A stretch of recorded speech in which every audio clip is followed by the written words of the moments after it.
अस्सलामुअलैकुम, आप देख रहे हैं सुबह सवेरे पाकिस्तान। शाहजेब अहमद के साथ प्रोग्राम में आपको खुशामदीद कहेंगे। उम्मीद है आप सब लोग खैरियत से हैं, ठीक ठाक हैं।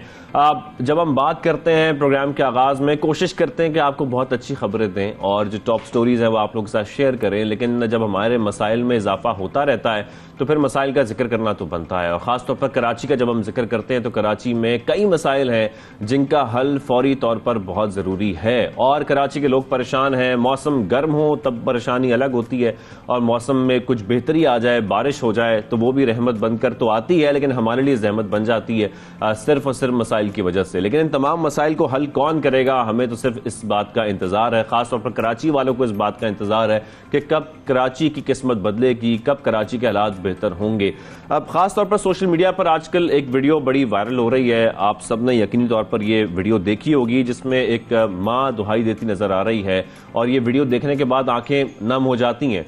और यकीनी तौर पर आप सब लोग इस बात को फील भी कर रहे होंगे जिस तरीके से वो अपनी परेशानी बयान कर रही हैं। और उसमें ये जो माँ की बेबसी है, जो परेशानी है, वो हम सब लोग देख सकते हैं और देखकर सिर्फ दुख का इजहार कर सकते हैं, क्योंकि इस दुहाई के बाद इस माँ की जो परेशानी है या कई माँओं की जो परेशानियां हैं, इन परेशानियों को कौन दूर करेगा इस बारे में कोई नहीं जानता। और सबको इसी बात का इंतजार है कि कभी ना कभी कोई ऐसा दिन आए कि ये जो परेशानियां हैं ये कम हो जाएं। हर घर के ये मसाइल हैं। खास तौर पर इस वीडियो का अगर जिक्र करें तो जो बेबसी के जुल्म की वजह से नहीं है, ये बेबसी इस वजह से है क्योंकि महंगाई का दौर है, महंगाई में मुसलसल इजाफा होता जा रहा है और अशिया ज़रूरिया की अगर बात करें तो वो खरीदना भी बड़ा मुश्किल हो गया है। अगर आप अपने घर का बिल पे कर रहे हैं, चाहे वो बिजली का बिल है, गैस का बिल है, अपना रेंट पे करते हैं, बच्चों के खर्चे हैं, बच्चों के स्कूल की फीसें हैं, ये तमाम चीजें करने के बाद क्या आप के पास कुछ पैसे ऐसे बचते हैं कि आप घर में अपना पूरा गुजारा कर सकें, या आप ये कह लें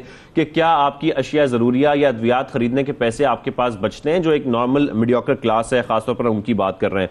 दिन ब दिन बढ़ती महंगाई के बोझ तले जो कराची के अवाम है, खासतौर पर वो शिकायत भी कर रहे हैं। और जो रिहायशी हैं कराची की, राबिया नामी माँ है, इन्होंने एक वीडियो पैगाम जारी किया और उसमें वो खासतौर पर यह कह रही है कि मेरा बच्चा बीमार है और बीमार होने की वजह से जो मेरे बिल हैं, खासतौर पर उन्होंने अपने यूनिट्स का जिक्र भी किया कि जो यूनिट्स मेरे हैं उसके हवाले से जो बिल आया है वो बहुत ज़्यादा है, मैं रेंट भी पे करती हूँ, घर की जो अशियाँ हैं वो भी खरीदनी होती हैं, और इसके साथ साथ जब बच्चों की अद्वियात खरीदनी हो तो फिर परेशानी और बढ़ जाती है, ये अफोर्ड नहीं कर पा रहे हैं लोग। तो ये पहले आपको वीडियो दिखाते हैं, इसका कुछ हिस्सा दिखाते हैं, उसके बाद इस पर तफसीली बात करेंगे कि इसका जिम्मेदार है कौन।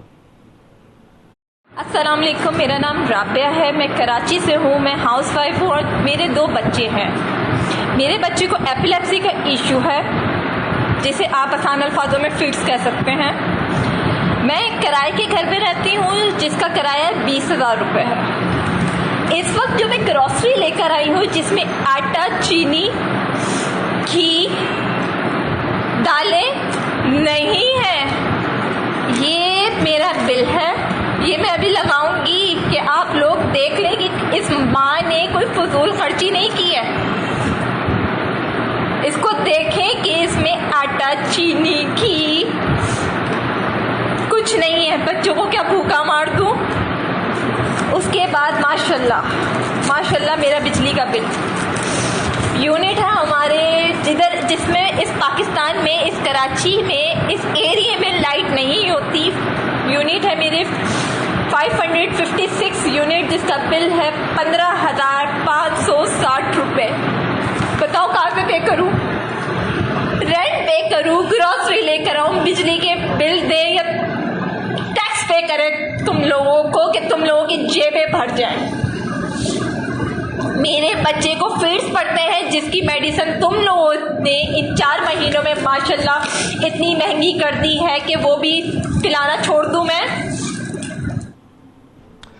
तो ये ख़ास तौर पर कराची की रिहायशी जिन बातों का जिक्र कर रही है, हम सब लोग इससे वाकिफ़ हैं और हम सब लोग ये जानते हैं कि एक आम शख्स की, एक मीडियोकर की अगर हम बात करते हैं तो वो नॉर्मली जो उसकी आमदनी है वो तकरीबन कितनी होगी, 50,000 होगी। ये मैं बड़ी अच्छी बात कर रहा हूँ, मैं कोशिश कर रहा हूँ आपसे ज़्यादा से ज़्यादा कोई सैलरी शेयर करूँ।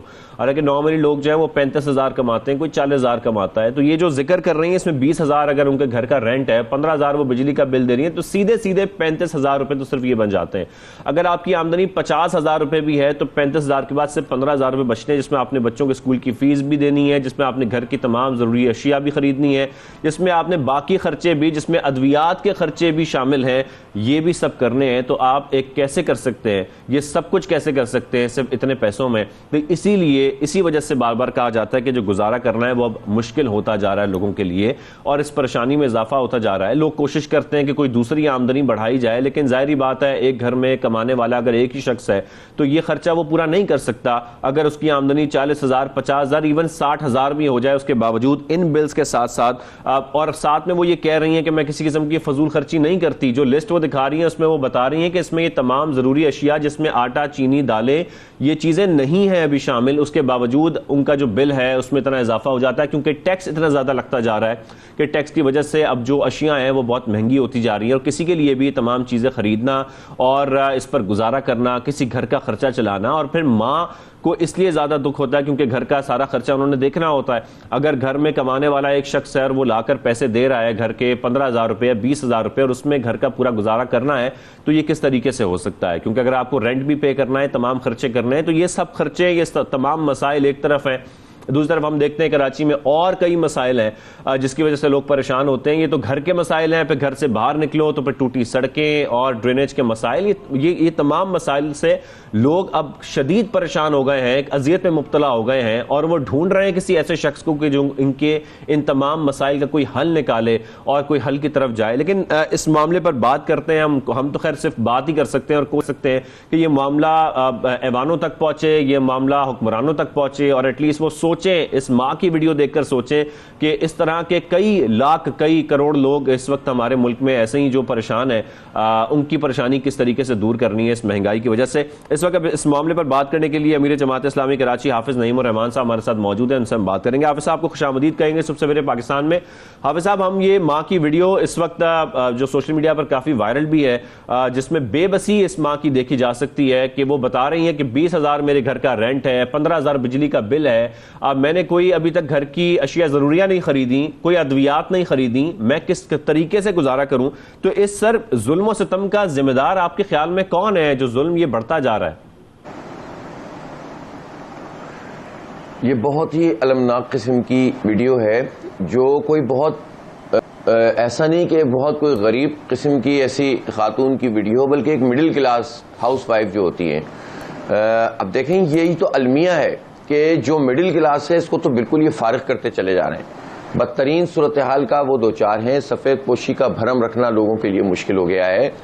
और सच्ची बात यह है कि हम जिन इलाकों में यहाँ रहते हैं, इन इलाकों में जो रेंट है वो किसी भी सूरत में 30,000, 35,000, 40,000 से कम नहीं मिलता है।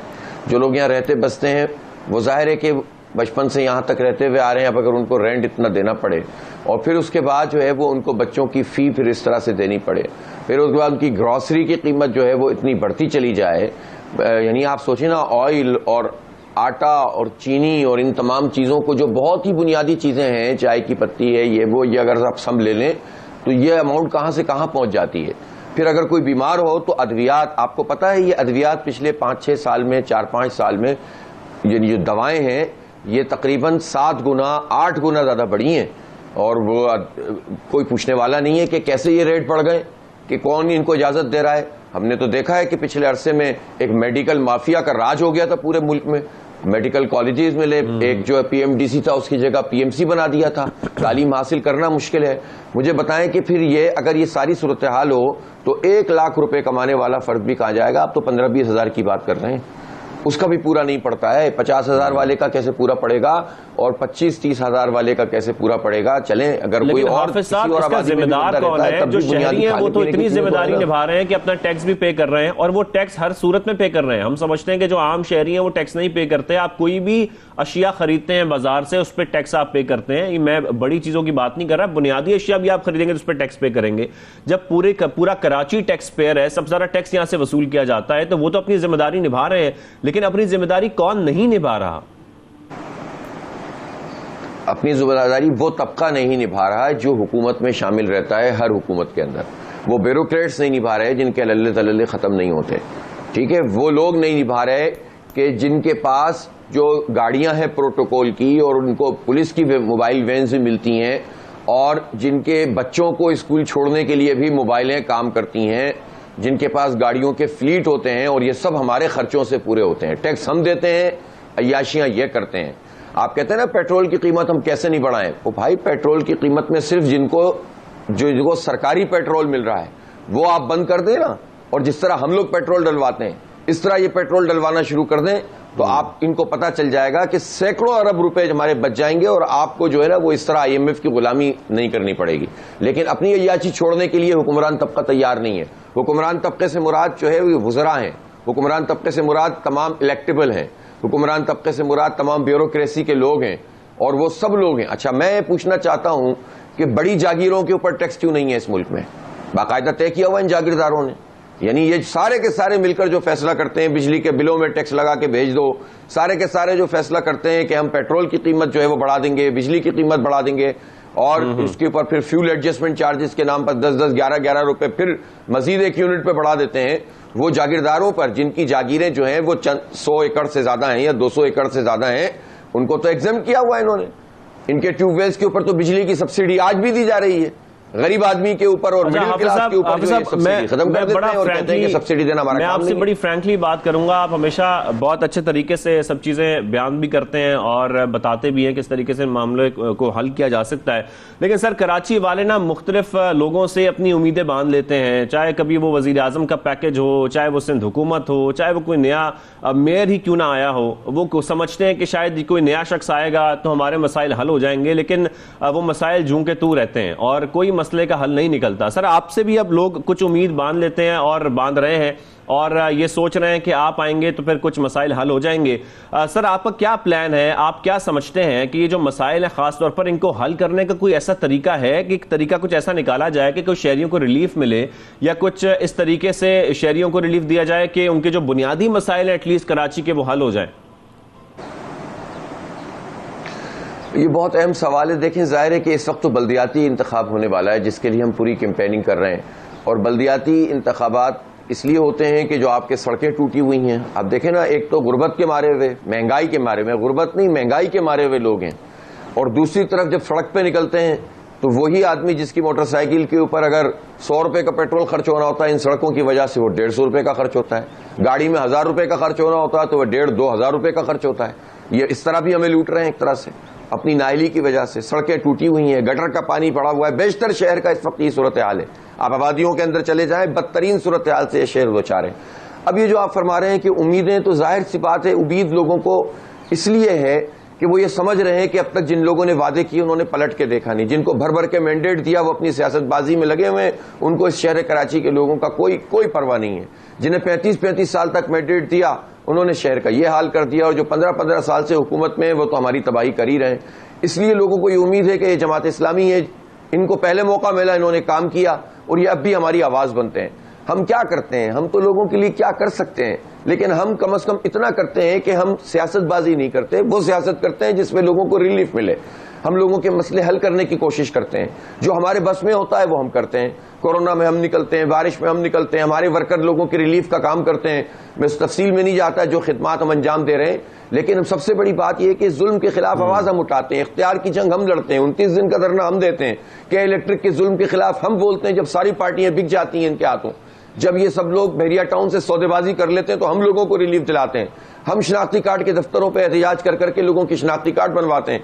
तो इसलिए लोगों को ये उम्मीद पैदा हुई है कि जमात इस्लामी हमारी आवाज बनती है। तो हम इंशाअल्लाह ताला ये तो नहीं कहते कि हम वो सारे काम कर देंगे जो हमारे इख्तियार में नहीं होंगे, लेकिन इतना लोगों को पता है कि जमात इस्लामी रोएगी धोएगी नहीं, और इनके पास एक पूरी टीम मौजूद है नीचे की सतह तक, जो हमारे बस में है वो हम कर देंगे इंशाअल्लाह। इस शहर को बेहतर करेंगे, इसको तरक्की की तरफ गामजन कर देंगे। आप साहब, आप बिल्कुल सही कह रहे हैं, जो आपके बस में आप वो करने की कोशिश करेंगे, लेकिन इस वक्त जो प्रॉब्लम चल रही है सर वो ये है कि लोग इस वक्त, जाहिर है वो यही कहेंगे जो इस वक्त हुकूमत वक्त है वो जिम्मेदार है, चाहे वो 3-4 माह हुए उनको हुकूमत में आए हुए या उससे पिछली हुकूमत है, लोग अब अपनी जो है वो हैसियत के मुताबिक मुख्तलिफ लोगों पर इल्जाम लगा देते हैं और कह देते हैं कि भाई ये फलां शख्स जिम्मेदार है, फलां शख्स जिम्मेदार है। लेकिन इस वक्त हम सर एक ग्लोबल फिनोमेना देख रहे हैं कि महंगाई इस वक्त दुनिया भर में बढ़ती जा रही है, चाहे वो ऑयल प्राइसेस हो या ओवरऑल महंगाई हो, चाहे वो यूके की बात करें, हम यूएस की बात करें, कहीं पर भी देख लें, इस वक्त महंगाई का एक बूम हम देख रहे हैं पूरी दुनिया में। उसके असरात जाहिर बात है पाकिस्तान पर भी आते हैं। तो आप समझते हैं कि ऐसे हालात में अवाम को रिलीफ देना कोई पॉसिबल है? अगर कोई ऐसा शख्स आ भी जाए जो कि ये जिम्मेदारी उठा भी ले कि मैं अवाम को रिलीफ दूंगा। अच्छा, अब ये आ गया ज़ाहिर मुल्की और कौमी सतह का मामला है। मैं स्टेप वाइज बात करता हूं कि एक मरतबा लोगों का एतमाद इस मुल्क के अंदर किसी एक पार्टी और किसी शख्स के ऊपर या अफराद के ऊपर हो जाए कि वाकईतन ये झूठ नहीं बोलेंगे, धोखा नहीं देंगे, इल्जामात नहीं लगाएंगे सिर्फ, बल्कि कुछ काम करते हुए नजर आएंगे, तो इंशाअल्लाह ताला वो पार्टी और वो जमात लोगों की तवज्जो का मरकज बनेगी। और मुझे यकीन है कि इंशाअल्लाह ताला जमात इस्लामी इस पूरे मुल्क में कम बैक करेगी। जो हालात हम देख रहे हैं, वक्ती तौर पर हो सकता है लोग जो है जिंदाबाद मुर्दाबाद में लगे हुए हों, लेकिन आइंदा चंद बरस के अंदर आप देखेंगे कि लोगों की तवज्जो जमात की तरफ होगी। हम ये समझते हैं कि देखें, जब हालात इतने दलदल के अंदर आप घिर जाएं तो हर चीज एक वक्त में सही नहीं हो सकती, लेकिन आपकी डायरेक्शन तो सही हो सकती है ना।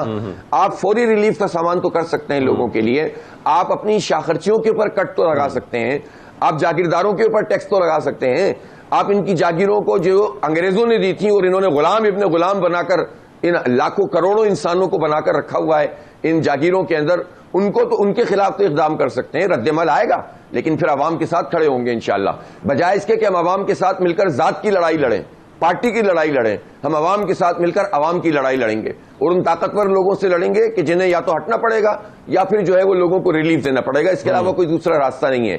इसी बात यह है कि हमसे हमेशा ये कहा जाता है कि IMF, हम वो तमाम रास्ते इख्तियार करने की कोशिश करेंगे। क्या दुनिया में सिर्फ अमेरिका है? क्या दुनिया में सिर्फ ताकतवर IMF है? क्या दुनिया में रूस नहीं है, चीन नहीं है? क्या यहां पर ईरान नहीं है? क्या तुर्की नहीं है? क्या जियो स्ट्रेटेजिकली जो हमारी पोजीशन है ऐसी है कि जिसकी बुनियाद पर हम रोते धोते रहें? क्या हमें डिफॉल्ट करने देंगे ये लोग? जब आपकी ये पोजीशन है कि आप सबकी जरूरत है, तो इस जरूरत को स्मार्टली इस्तेमाल करें, अपनी जात के लिए इस्तेमाल न करें, गुलामी इख्तियार न करें, बराबरी की बुनियाद के ऊपर बात करें। तो जमात इस्लामी ना किसी से तसादुम चाहती है, लेकिन ये बड़े स्केल में बात हो गई, ओवरऑल पाकिस्तान की बात हो गई। सर थोड़ा सा वापस आते हैं, बल्दियाती इंतखाबात करीब आ रहे हैं और हम देख रहे हैं कि इस वक्त एक हाइप भी क्रिएट हुई हुई है, वोटिंग भी बहुत करीब आती जा रही है, ऐसा ऐसा वोटिंग की जो तारीख है वो करीब आती जा रही है। जमात इस्लामी को सर हम पहली बार देख रहे हैं कि सोशल मीडिया पर जमात इस्लामी काफी मुतहर्रिक नजर आ रही है, काफी स्ट्रांग नजर आ रही है, मुख्तलिफ प्लेटफॉर्म्स पर इंटरव्यूज दिए जा रहे हैं, जो कि हमने माजी में बहुत कम देखा है। तो आप समझते हैं कि इस वक्त जो एक हाइप बनी हुई है, उस हाइप में जमात इस्लामी बड़ी शोर है, बड़ा उनको ये एतमाद है कि हम आ जाएंगे और आने के बाद ये जो मसाइल हैं इनको हल करने की कोशिश भी करेंगे? यकीनन देखें, सोशल मीडिया पे हम कोई मसनूई लहर तो नहीं बना रहे ना, हमने काम किया है तो हम दिखा रहे हैं, हम आवाज बने हैं तो वो सोशल मीडिया के जरिए से सुना रहे हैं। सोशल मीडिया की कैंपेन तो बहुत सारे लोग चलाते हैं, लेकिन वो बड़ी वक्ती कैंपेन होती हैं और फिर लोगों को रियलिटी का पता चल जाता है। हमारी कैंपेन में इसलिए ताकत है कि हमने 2001 से 2005 तक इस शहर के बजट को 4 से 6 अरब रुपए से लेकर 42 अरब को पहुंचाया था। हमने तरक्की की थी, हमने K3 का आखिरी मंसूबा हमने ही बनाया था, उसके बाद से एक बूंद पानी का इजाफा किसी ने नहीं किया है। 32 कॉलेज बनाए थे तो उसके बाद कोई कॉलेज नहीं बनाए। हमने तामीर और तरक्की की बुनियाद डाल दी थी, हमने गली मोहल्लों तक के 80% गलियां बना दी थी, सड़कें तो आप छोड़ें। तो हमने तो बना बनाया 42 अरब रुपए का बजट किसी और के हवाले किया था। उसके बाद जो कुछ हुआ वो भी हम देख रहे हैं कि चंद प्रोजेक्ट्स के अलावा फिर बाद में जो कुछ भी तबाही आती रही है, चाइना कटिंग होती रही है, कब्जे होते रहे हैं और शहर बर्बाद होता रहा है और भारी भारी मैंडेट इन सब पार्टियों को मिलता रहा है। इसलिए हम जो बात सोशल मीडिया पे कर रहे हैं वो हवा में नहीं है, वो हमारी ग्राउंड रियलिटी है। कोटा सिस्टम के खिलाफ हमने आवाज उठाई है, हम मुलाजमतों के लिए लड़ रहे हैं, हम इख्तियार के लिए धरने दे रहे हैं, हम के इलेक्ट्रिक के खिलाफ बात कर रहे हैं। तो इसलिए अब लोगों की तवज्जो हमारी तरफ हुई है और वो सारे लोग जो दूसरी पार्टियों से ताल्लुक भी रखते हैं इस वक्त भी और समझते हैं कि फला लीडर हमारा अच्छा है, वो सब ये कहना शुरू हो गए कि कराची के लिए सिर्फ हल यही है कि जमात इस्लामी का मेयर आ जाए। तो इसलिए हम ग्राउंड पर हैं। और सर कराची वाले अगर आप लोगों से उम्मीद रखते हैं तो जमात इस्लामी के क्या वो 3 काम होंगे जो जमात इस्लामी अगर बल्दियाती इंतखाबात में कामयाब हो जाती है तो आते ही उनका फोकस उन 3 कामों पर होगा? सर देखें, मैं 3 कामों से पहले ये बताता हूं कि इस वक्त जो हमारी बल्दियाती एतबार से बहुत बड़े बड़े मसाइल हैं, उन मसाइल के अंदर पानी क्या प्रोजेक्ट है जो 17 साल से लटका हुआ है, उसे हमें बनवाना है। उसके लिए हमें लड़ना पड़े, जिद्दोजहद करनी पड़े, आवाज बननी पड़े, हम सूबाई हुकूमत और वफाकी हुकूमत से लड़कर ये प्रोजेक्ट बनवाएंगे। ये बड़ा काम है। इसी तरह हमें ट्रांसपोर्ट का इज्जत वाला निजाम चाहिए। ये हम हजारों अरब रुपए टैक्स देते हैं तो हमारी माओ बहनों की किस्मत में चिंचियों के धक्के नहीं है, ये सड़कें नहीं है। हम ये काम भी इन्हीं हुक्मरानों से करवाएंगे। ये मैं बिल्कुल जिम्मेदारी से कह रहा हूं। लड़ेंगे इसके लिए, रोएंगे नहीं, आवाम के साथ खड़े हो जाएंगे और इंशाल्लाह करवाएंगे इनसे। तीसरी बात जो आप ये कह सकते हैं कि और तो बड़ी बड़ी चीजों के अलावा जो फौरी करने का काम है, वो शहर को इस वक्त गंदगी से निजात दिलाने की जरूरत है। वो सारी गाड़ियां जिसके डीजल की पर्चियां चल रही हैं और वो गाड़ियां ईंटों के ऊपर खड़ी हुई हैं बल्दिया की, उनको सड़कों पर लाने की जरूरत है। वो सारी करप्शन, ठीक है महदूद इख्तियारात हैं, लेकिन इन महदूद इख्तियारात में भी करप्शन ये है कि जो पार्किंग के पैसे हैं वो जेबों में जा रहे हैं, बल्दिया में नहीं जा रहे हैं। ये जो होर्डिंग लगे हुए हैं, इन होर्डिंग के पैसे बड़े बड़े लोग जो इस वक्त सियासी बुनियादों पे भर्ती हुए हैं जो है केएमसी के अंदर, वो सब इन्वॉल्व नजर आते हैं इसके अंदर। ये करप्शन खत्म करेंगे तो ये पैसे केएमसी में जाएंगे। इससे सफाई सुथराई होगी, इससे पैचवर्क होगा, पैर रखने की जगह मिलेगी, तो इंशाअल्लाह ताला चीजें बेहतर होना शुरू होंगी। तो फौरी तो इमीडिएट गंदगी, कीचड़, गिलाजत से बचाना है, नालों की सफाई करना है। जो पैसे ऑलरेडी नालों की सफाई के लिए टेंडर हो गए, वो मुर्तजा वहाब जवाब देना कि ये जो अरबों रुपए का टेंडर हुए हैं और 80 करोड़ रुपए का मानसून के लिए टेंडर हुआ, इसमें नालों की सफाई इन्होंने क्यों नहीं की? बड़ी बड़ी बातें की हैं, उन बातों का जवाब भी इंशाअल्लाह मुझे आपकी बातों से ये समझ आ रही है कि इस वक्त कराची के जो बुनियादी मसाइल है उनमें सफाई बहुत जरूरी है, चाहे वो सफाई शहर की है या वो करप्शन की सफाई है। तो ये सफाई करना इस वक्त बहुत जरूरी है। हाफिज नईमुर रहमान साहब, थैंक यू वेरी मच, बहुत शुक्रिया ज्वाइन किया। और ज्वाइन करने के बाद बड़ा अच्छा लगा आपसे बात करके कि आप पुरुमीद हैं कि आपको कामयाबी मिलेगी और आप इस तरीके से कराची वालों के मसाइल हल करेंगे। So thank you very much. Hafiz Naeemur Rahman साहब हमारे साथ मौजूद थे और जिस तरीके से कराची के मसाइल में इजाफा होता जा रहा है वो बता रहे थे कि क्या किया जा सकता है, वो 3 कौन से काम वो करने की प्रायोरिटी रखते हैं कि कराची के जो मसाइल हैं उनका हल निकाला जा सके। तो खैर बल्दियाती इंतखाबात करीब आते जा रहे हैं, उसमें देखा जाएगा किस तरीके से कौन कामयाब होता है, किसको कितने वोट पड़ते हैं। लेकिन इस वक्त कराची में क्योंकि मसाइल की बात हो रही है, तो कराची में जब बारिश होती है तो मसाइल में इजाफा हो जाता है और लोग परेशान फिर से हो जाते हैं, जिसका मैंने प्रोग्राम के आगाज में जिक्र किया था। कराची वाले एक बार फिर तैयार इसलिए हो जाएं क्योंकि 13 अगस्त तक ये कहा जा रहा है कि बारिशों का जो स्पेल आ रहा है वो 13 अगस्त तक चलता रहेगा, जारी रहेगा। और अगर ये 3-4 दिन तक जारी रहता है तो फिर शहर का क्या हाल होगा, उस सब से आप लोग वाकिफ हैं। और हम उम्मीद करते हैं कि कुछ बारिशें इतनी ज्यादा ना हो क्योंकि अर्बन फ्लडिंग का खदशा जाहिर किया जा रहा है। महकमा मौसमियात के मुताबिक शहर के मुख्तलिफ इलाकों में कहीं हल्की कहीं तेज बारिश होने का इम्कान है और यह भी कहा जा रहा है कि अर्बन फ्लडिंग का भी खदशा जाहिर किया जा रहा है। लेकिन बारिशों का सिस्टम कितना मजबूत है और कब से शुरू हो रहा है, क्योंकि आज भी हम देख रहे हैं हल्की जो बूंदाबांदी है वो कराची में मुख्तलिफ इलाकों में देखी गई है। इसी पर बात करने के लिए वेदरमैन जवाद मेमन साहब हमारे साथ मौन से हम बात करेंगे। जवाद भाई, खुशामदीद कहेंगे आपको सुबह सवेरे पाकिस्तान में। जवाद भाई, इस वक्त लोग बड़ी टेंशन में और कुछ जानना चाह रहे हैं कि ये बारिशों का जो सिलसिला है ये एग्जैक्टली कब से शुरू हो रहा है, कितना मजबूत है और क्या वाकई अर्बन फ्लडिंग का खदशा भी है? जी शाजिब भाई, अस्सलाम वालेकुम आपको और पूरी टीम को। शाजिब भाई, बेसिकली 2 वेदर सिस्टम्स जो हैं वो इस वक्त सिंध को इफेक्ट करने जा रहे हैं। सबसे पहले बात करते हैं, इस वक्त एक ऑफशोर बे ऑफ बंगाल से जो है एक वेल मार्क लो प्रेशर वो एक्सपेक्ट किया जा रहा है कि ये सिंध की तरफ मूव करेगा। अगले 24 से 36 घंटे तक जो है इसके असरात सिंध की तरफ आना शुरू हो जाएंगे काफ़ी हद तक। साथ ही साथ मुंबई से एक और लो प्रेशर जो है वो कमज़ोर शिद्दत का है, देखा जाए तो वो भी उम्मीद की जा रही है कि वो भी अगले 24 घंटे तक जो है वो गुजरात और सिंध के आसपास जो है वो पहुंच जाएगा। तो इन दोनों के नेक्सस की वजह से जो है वो आज से लेके तकरीबन 4 से 5 दिन, अगले 4 से 5 दिन तक जो है वो कराची समेत सिंध के काफ़ी सारे एरियाज़ में अच्छी बारिशें देखी जाएंगी। स्पेसिफिकली अगर कराची की बात करें तो आज शाम और रात तक जो है वो स्कैटर्ड एक्टिविटीज़ रहेंगी, लेकिन कल 11 तारीख से लेके तकरीबन 14 या 15 तारीख तक जो है वो ये देखने में आ रहा है कि बैक टू बैक जो है वो heavy to at times very heavy rainfall के जो है वो थोड़े बहुत स्पेल्स आ सकते हैं और लो लाइंग एरियाज में जो है वो थोड़ी बहुत अर्बन फ्लडिंग भी हो सकती है।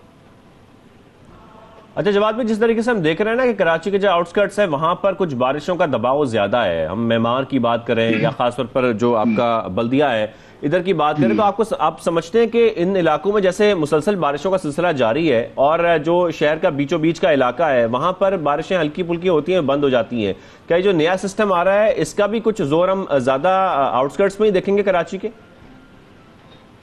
नहीं शाजिब भाई, ये जो जिन दो इलाकों की आपने बात करी, ईस्ट और वेस्ट होते हैं, ये हमारे कराची के। बेसिकली हुआ ये कि पिछले 2 दिन से स्कैटर्ड एक्टिविटीज हो रही थी और काफी ताकतवर थंडरस्टॉर्म्स जो है वो कराची के बहुत करीब से इन एरियाज में बारिश बरसाते हुए गुजर गए।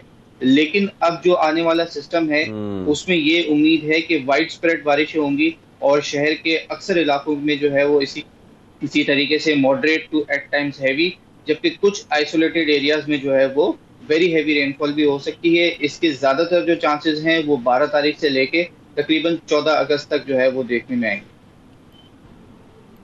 अच्छा जवाब भी, नॉर्मली वैसे हम ये जो अगस्त का महीना होता है इसके मिड में देखते हैं कि मानसून का सीजन बाकायदा शुरू हो जाता है। इस दफ़ा कुछ अर्ली मानसून हम देख रहे हैं और उसका जो सिलसिला है वो मुसलसल चल रहा है। तो जवाब भी ज़रा ये बताएं, ये कब जाके रुकेगा? क्या अगस्त में भी, सितंबर में भी चांसेस हैं कि बारिशें ऐसी चलती रहेंगी या कोई इसमें कोई रुकावट आ सकती है, कोई रुक जाएगी कहीं जाके? ये शाजिब भाई देखिए, हमारे यहाँ जो ऑफिशियली सीजन जो स्टार्ट होता है वो 15 जुलाई से लेके 15 सितंबर तक तो चलता ही है। इस दफा ये जो है जून के आखिरी हफ्ते में, या कह सकते हैं कि जुलाई के पहले हफ्ते में जो है वो आ गया था, क्योंकि 2 से 3 जुलाई को एक अच्छा स्पेल आया था कराची में। और जहां तक आपने बात करी सितंबर की, तो मिड ऑफ सितंबर तक तो जो है ये कंटिन्यू करेगा। कुछ अभी ऐसी पॉसिबिलिटीज हैं कि सितंबर के एंड तक भी मानसून सीजन जा सकता है। रही बात बारिशों की, तो अगस्त का आपको याद है कि हमने बताया था कि मामूल से ज्यादा बारिशें रहेंगी इस महीने भी। जुलाई से कदरें कम हैं, लेकिन अगर अगस्त की एवरेज देखी जाए तो अगस्त से जो है वो मामूल से ज्यादा रहेंगी। और सितंबर मैं यही आपसे कंफर्म करना चाहता हूं जवाब भाई कि ये जो स्पेल है, ये जो सिस्टम दाखिल हो रहा है, ये जो पिछला हमने सिस्टम देखा है जुलाई में, क्या ये उससे मजबूत है? पहली बात। और दूसरी बात, काइंडली बलूचिस्तान के हवाले से भी जरूर अपडेट कीजिएगा। जी शाजिब भाई, ये जो आने वाला सिस्टम है, ये जो लास्ट हमने जुलाई में स्पेशली ईद के दिनों में जो स्पेल देखा था, ये उससे मिलता जुलता है। कह सकते हैं कि उससे थोड़ा बहुत कम है, शायद 20% कम हो, लेकिन उस वक्त भी एक well marked low pressure Arabian sea में मौजूद था। और ये जो आने वाला सिस्टम है, ये भी उम्मीद यही है कि अरेबियन सी तक आते आते जो है वेल मार्क्ड लो प्रेशर यानी कि हवा का शदीद कम दबाव ही रहेगा। तो सिमिलर सिचुएशन रहेगी, लेकिन बारिशों के हवाले से शायद उतनी हैवी स्पेल ना हो जितना हमने वो ईद के दिनों में जुलाई में देखा था। रही बात बलूचिस्तान की शाजिब भाई, तो बलूचिस्तान में के भी काफी सारे एरियाज में इस सिस्टम के ज़ेर असर जो है वो heavy to at times very heavy rainfall जो है वो एक्सपेक्ट की जा रही है। फ्लड इफेक्टेड एरियाज में स्पेशली पिछले 2 दिन से बलूचिस्तान के काफी सारे एरियाज में जो है वो बारिशें हैं। कल भी सोमनानी, लसबेला, उथल, विंदर और हब तक जो है वो काफी अच्छी बारिशें देखने में आई हैं। और ये सिलसिला जो है वो गुजरते दिनों के साथ जैसे जैसे सिस्टम करीब आएगा, सिंध को क्रॉस करता जवाब भाई, बलूचिस्तान में तो हालिया बारिशों से निज़ाम ज़िंदगी दरम बरम हो गया और हम उम्मीद करते हैं कि दोबारा बलूचिस्तान की कुछ ऐसी सूरत हाल ना ही बने, हमारी दुआ ही है। लेकिन खैर, जिस तरीके से आप बता रहे हैं तो ये वाकई अलार्मिंग सिचुएशन है और इस पर इकदामात जो है वो उठाने बहुत ज़रूरी हैं ताकि वहाँ के लोगों को नुकसान ना पहुँचे जैसे पहले पहुँचा। जवाब भी थैंक यू वेरी मच, आपने हमें ज्वाइन किया सबसे पहले में, हमें अपडेट किया वेदर के हवाले से। और जवाब भी बड़े इंपॉर्टेंट इंसान है, उसकी वजह ये कि इस वक्त जो पूरी वेदर सिचुएशन चल रही है उसमें जवाब भाई से हमें बता सकते हैं कि हमें क्या करना है, किस तरीके से एहतियात करनी है। लेकिन इसलिए कराची वाले थोड़े तैयार हो जाएं, कराची में बारिशें एक बार फिर शुरू होने वाली हैं। यहाँ पर छोटी सी ब्रेक लेंगे, ब्रेक का वापस आते हैं, फिर ये भी जानने की कोशिश करेंगे कि बलूचिस्तान में क्या होने जा रहा है।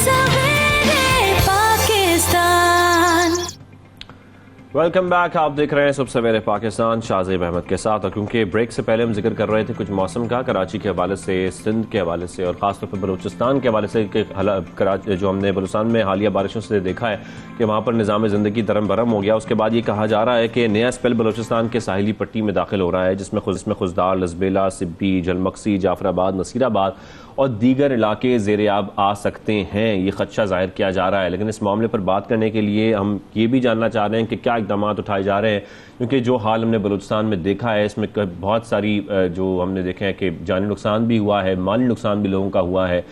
इसके साथ साथ वहाँ पर इस वक्त क्या सूरत हाल है, क्या इक़दाम खास तौर पर इन बारिशों की वजह से उठाए जा रहे हैं, इसी पर बात करने के लिए हमने रब्ता किया है तर्जुमान PTMA असगर अली साहब से। असगर साहब को खुशामदीद कहेंगे सबसे पहले पाकिस्तान में। सर, तो हम ये जानना चाहते हैं कि इस वक्त जो रेस्क्यू ऑपरेशन ऑलरेडी चल रहा था वो कहाँ तक पहुँचा है, क्या वो मुकम्मल कर लिया गया है? जी थैंक यू। जी बिल्कुल, इस वक्त जो आपका जो थर्ड स्पेल था जिसने आपका लसबेला और झलमक्सी कच्ची डिस्ट्रिक्ट को काफ़ी हिट किया था, डैमेजेस हुए थे, तो वहाँ पे काफ़ी लोग स्टक थे और मोर देन जो है 2000 फैमिलीज़ को हमारी रेस्क्यू 1112 जो टीम थी उन्होंने सबको तमाम लोगों को रेस्क्यू कर लिया और इस वक्त जो है रेस्क्यू ऑपरेशन ऑलमोस्ट कम्प्लीटेड है। रेस्क्यू ऑपरेशन कंप्लीटेड है। सर, अब ये बताएगा कि जिस तरीके से ये जाहिर किया जा रहा है और खदशा जाहिर किया जा रहा है, बताया जा रहा है कि वहाँ पर एक बार फिर शदीद बारिशें हो सकती हैं, बारिशों का नया सिस्टम दाखिल हो रहा है और उसके बाद एक बार फिर ये देखा जा सकता है कि जो हमने हालिया बारिशें देखी हैं उसी तरह का नया स्पेल भी हो, तो सर इसके लिए खास तौर पर क्या इक़दाम उठाए जा रहे हैं? जी बिल्कुल, आपका जो है मैं आपको बताते चलूं कि ये आपका जो एक स्पेल है जिसको नाम दिया गया गंगोर का, जो 10 से लेकर 13 अगस्त तक बलूचिस्तान के जो आपका ईस्टर्न बेल्ट है और some parts of the south और जो है कुछ नदरन एरियाज हैं हमारे, उनमें जो है उन इलाकों को ये हिट करेगा। तो उसके लिए हमने जो PMD की एडवाइजरी थी उसी को हमने अलर्ट बना के डिसिमिनेट कर दिए तमाम डिप्टी कमिश्नर्स को, और साथ ही साथ इस दफा हमने एक और काम किया कि जो जितने भी डिपार्टमेंट थे उन सब के रोल एंड रिस्पॉन्सिबिलिटीज डिफाइन करके उनको अलर्ट कर दिया गया है और उनको कहा है कि जो आपके रिलेवेंट स्टाफ है उनको जो है विजिलेंट करें टू द पॉइंट, जहाँ पे जो मोस्ट वल्नरेबल पॉइंट है वो वहीं पे डिप्लॉय करें उनको, वो भी हों। हमने कल जो है आपके जो पहले से अफेक्टेड डिस्ट्रिक्ट थे और जिनमें दोबारा से कहा गया है कि हो सकता है कि बारिशें हों, जिनमें आपके लसबेला, झलमक्सी, खोजदार और इन एरियाज में कच्ची में, नोशकी में, तो इन एरिया में कल ही हमने जो है अपनी तरफ से जो है अपने food and non food items जो है कंसर्न डिप्टी कमिश्नर भिजवा के हमने वहाँ पे स्टॉक फाइलिंग कर दिए कि इन केस अगर खुदा न खास्ता कहीं से अगर रास्ते बंद होते हैं या कोई इस तरह का इशू बनता है तो कंसर्न डिप्टी कमिश्नर के पास ऑलरेडी स्टॉक हो और वो वहाँ से अपने लोगों को वहाँ से फैसिलिटेट करे। उसके साथ साथ हमारी टीमें भी विजिलेंट हैं और हमने भी वल्नरेबल पॉइंट है। जी इसके अलावा जो ऑलरेडी मुतासरा इलाके हैं, आप समझते हैं कि वहां से लोगों को इवैक्यूएट करना जरूरी है इस वक्त या कर लेना चाहिए? क्योंकि जब ये खदशा जाहिर किया जा रहा है तो और जिन इलाकों की खास तौर पर बात की जा रही है, ये पॉसिबिलिटी है कि वहां से लोगों को इवैक्यूएट किया जाए या वहां पर कुछ इस तरह के इक़दाम उठाए जाएं कि लोगों का एक बार फिर कोई जानी नुकसान या माली नुकसान ना हो? देखिए जी, जो लास्ट टाइम जहाँ पे नुकसान हुए झलमक्सी और इन एरियाज में आपके लसबेला में, तो वहाँ पे जो कुछ जो है सेवर प्लेसेस जो है आइडेंटिफाई किए थे डिप्टी कमिश्नर ने, कंसर्न DDMs ने, तो हमने वहाँ से उन लोगों को ऑलरेडी एवैक्यूएट कर लिया है, तो वो बिल्कुल ऑलरेडी एवैक्यूएटेड हैं, सेव हैं। और जो कुछ और लोग हैं, आपको पता है कि यहाँ पे बलूचिस्तान में थोड़ा सा ट्रेंड थोड़ा डिफरेंट है। यहाँ पे जो लोग हैं, जो उनका एरिया होता है, नेटिव प्लेस होती है, तो वहाँ वो उनको छोड़ने के लिए तैयार नहीं होते, लेकिन फिर भी जो वल्नरेबल पॉइंट थे हमने वहाँ से इनको उठा के जो सेफ साइड थी वहाँ पे इनको जो है सेट आउट कर दिया है और कहीं कहीं पे लसबेला, किला सैफुल्लाह और मुख्तलिफ एरियाज में हमने अपने जो है IDPs कैंप वगैरह भी, वो रिलीफ कैंप भी इस्टेब्लिश कर दिए हैं, तो कुछ वहाँ पे रह रहे हैं और कुछ को हमने ये भी कहा है डिप्टी कमिश्नर साहिबान को कि जो ऐसे एरियाज हैं जहाँ पे आप समझते हैं कि यहाँ पे खतरा है दोबारा से वाटर स्टक होने का और लोगों के स्टक होने का, तो उनको जो गवर्नमेंट आपकी बिल्डिंग वो थोड़ी सेव होती है, क्योंकि आपको पता है मोस्टली जो घर हैं बलूचिस्तान में, जो लोगों के विलेजेस में, वो कच्चे हैं, तो लेकिन जो गवर्नमेंट बिल्डिंग है, इंफ्रास्ट्रक्चर है, वो बहुत जो है फिर भी थोड़े जो है काफ़ी हद तक बेहतर होता है वो, क्योंकि आपकी 7 टाइप और वो आपकी जो है बिल्डिंग्स बनी होती हैं आपकी RCCs, तो वो थोड़ी कदरें बेहतर होती है, तो हमने कहा बाद में फिर इनको वहाँ पे शिफ्ट कर दें। ठीक है। अब सर थोड़ा सा ये जरूर बताइएगा कि एक तो आप हमारे प्लेटफॉर्म से क्या पैगाम देना चाहते हैं, बलूचिस्तान के लोगों को क्या कहना चाहते हैं, अगर कुछ आप इस हवाले से बताना चाहते हैं, और सेकेंडली ये जरूर बताइएगा कि कौन से इलाके हैं जिनके बारे में अब ये कहा जा रहा है कि वो दोबारा से शदीद मुतासर हो सकते हैं, वो कौन से इलाके हैं, वो कौन सी जगह हैं, अगर आप प्लीज उनकी निशानदेही भी करने साथ। जी बिल्कुल। आपको मैं बताऊं कि जिस तरह आपने देखा, जो हमारे आपका 20% बलूचिस्तान का जो एरियाज है वो प्लेन एरियाज है और 80% जो consist on the mountainous areas. जो प्लेन एरियाज में जो अभी भी आपके इफेक्ट हुए, जिस तरह आपका कच्ची डिस्ट्रिक्ट था, झलमक्सी था, लसबेला था, सिब्बी, नसीराबाद, जाफराबाद, सोबतपुर के एरियाज हैं, और some parts of the Noshki और आपका फौजदार के एरियाज। ये हमारे कुछ ऐसे पॉइंट हैं जो मोस्ट वल्नरेबल डिस्ट्रिक्ट्स हैं, जो आप अगर देखें इनको, और किला सैफुल्ला जोब और पारखान वगैरह, तो ये ऑलरेडी पहले ही ज्यादा मुतासिर हो चुके हैं और इनको हमने एक क्लाइमेटी हिट एरिया डिक्लेयर कर दिया है। तो ये कुछ एरियाज ऐसे हैं जहां पे आपके वाटर के स्टेगनेंट होने के चांसेस हैं, जिसमें नसीराबाद, जाफराबाद, सोबतपुर, सिबी वगैरह हो गए प्लेन एरियाज। तो ये थोड़े से एरियाज मोस्ट वल्नरेबल है। उसके साथ साथ मैं अपने जो अवाम है अपनी बलूचिस्तान की, उनसे मैं थोड़ी सी छोटी सी एक जो है रिक्वेस्ट ये करना चाहूंगा कि आप पहले जो है, जो ये स्पेल है, इन 3 या 4 दिनों में बिला जरूरत जो है सफर से गुरेज करें। उसके साथ साथ अगर आपको बहुत ज्यादा जरूरी है कहीं पे जाना, कोई परेशानी है, तो अब जब आप जाएंगे तो आप PMD Pakistan meteorological department, PDMA और डिस्ट्रिक्ट एडमिनिस्ट्रेशन की वेबसाइट से कंसल्ट करें, या जो उनके मुतलका लोग हैं या उनके टोल फ्री नंबर्स हैं जो कंट्रोल रूम बनाए गए हैं इस वक्त, तो उनसे राब्ते में रहें। राब्ता करके उनसे पहले पूछें कि रास्ते क्लियर हैं, कहीं पे बारिशें तो नहीं हो रही। अगर क्लियर हैं, वो आपको कहते हैं बिल्कुल कोई इशू नहीं है, रोड वहाँ पे बारिश नहीं हो रही और रोड क्लियर है, तो तब आप जाएं। उसके साथ साथ आप जब भी कहीं से गुजर रहे हो और पानी का सैलाबी रेला गुजर रहा है, तो आप देख के गुजरें कि भाई उसकी इंटेंसिटी क्योंकि बहुत ज्यादा होती है, आपको पता नहीं चल रहा होता है, क्योंकि वो आपको वॉश अवे कर सकती है वो पानी। तो इसलिए आप उसको देख के जो है थोड़ी देर रुक जाएं, वो सैलाबी रेला गुजर जाए, उसके बाद आप गुजरें। क्योंकि अगर आप गुजरेंगे तो आपको पता नहीं चल रहा होता है कि मैं आपको बताऊं कि आपका 1 फीट का पानी जो है वो आपकी बड़ी गाड़ी को भी वॉश अवे कर सकता है, क्योंकि उसकी इंटेंसिटी काफी ज्यादा होती है।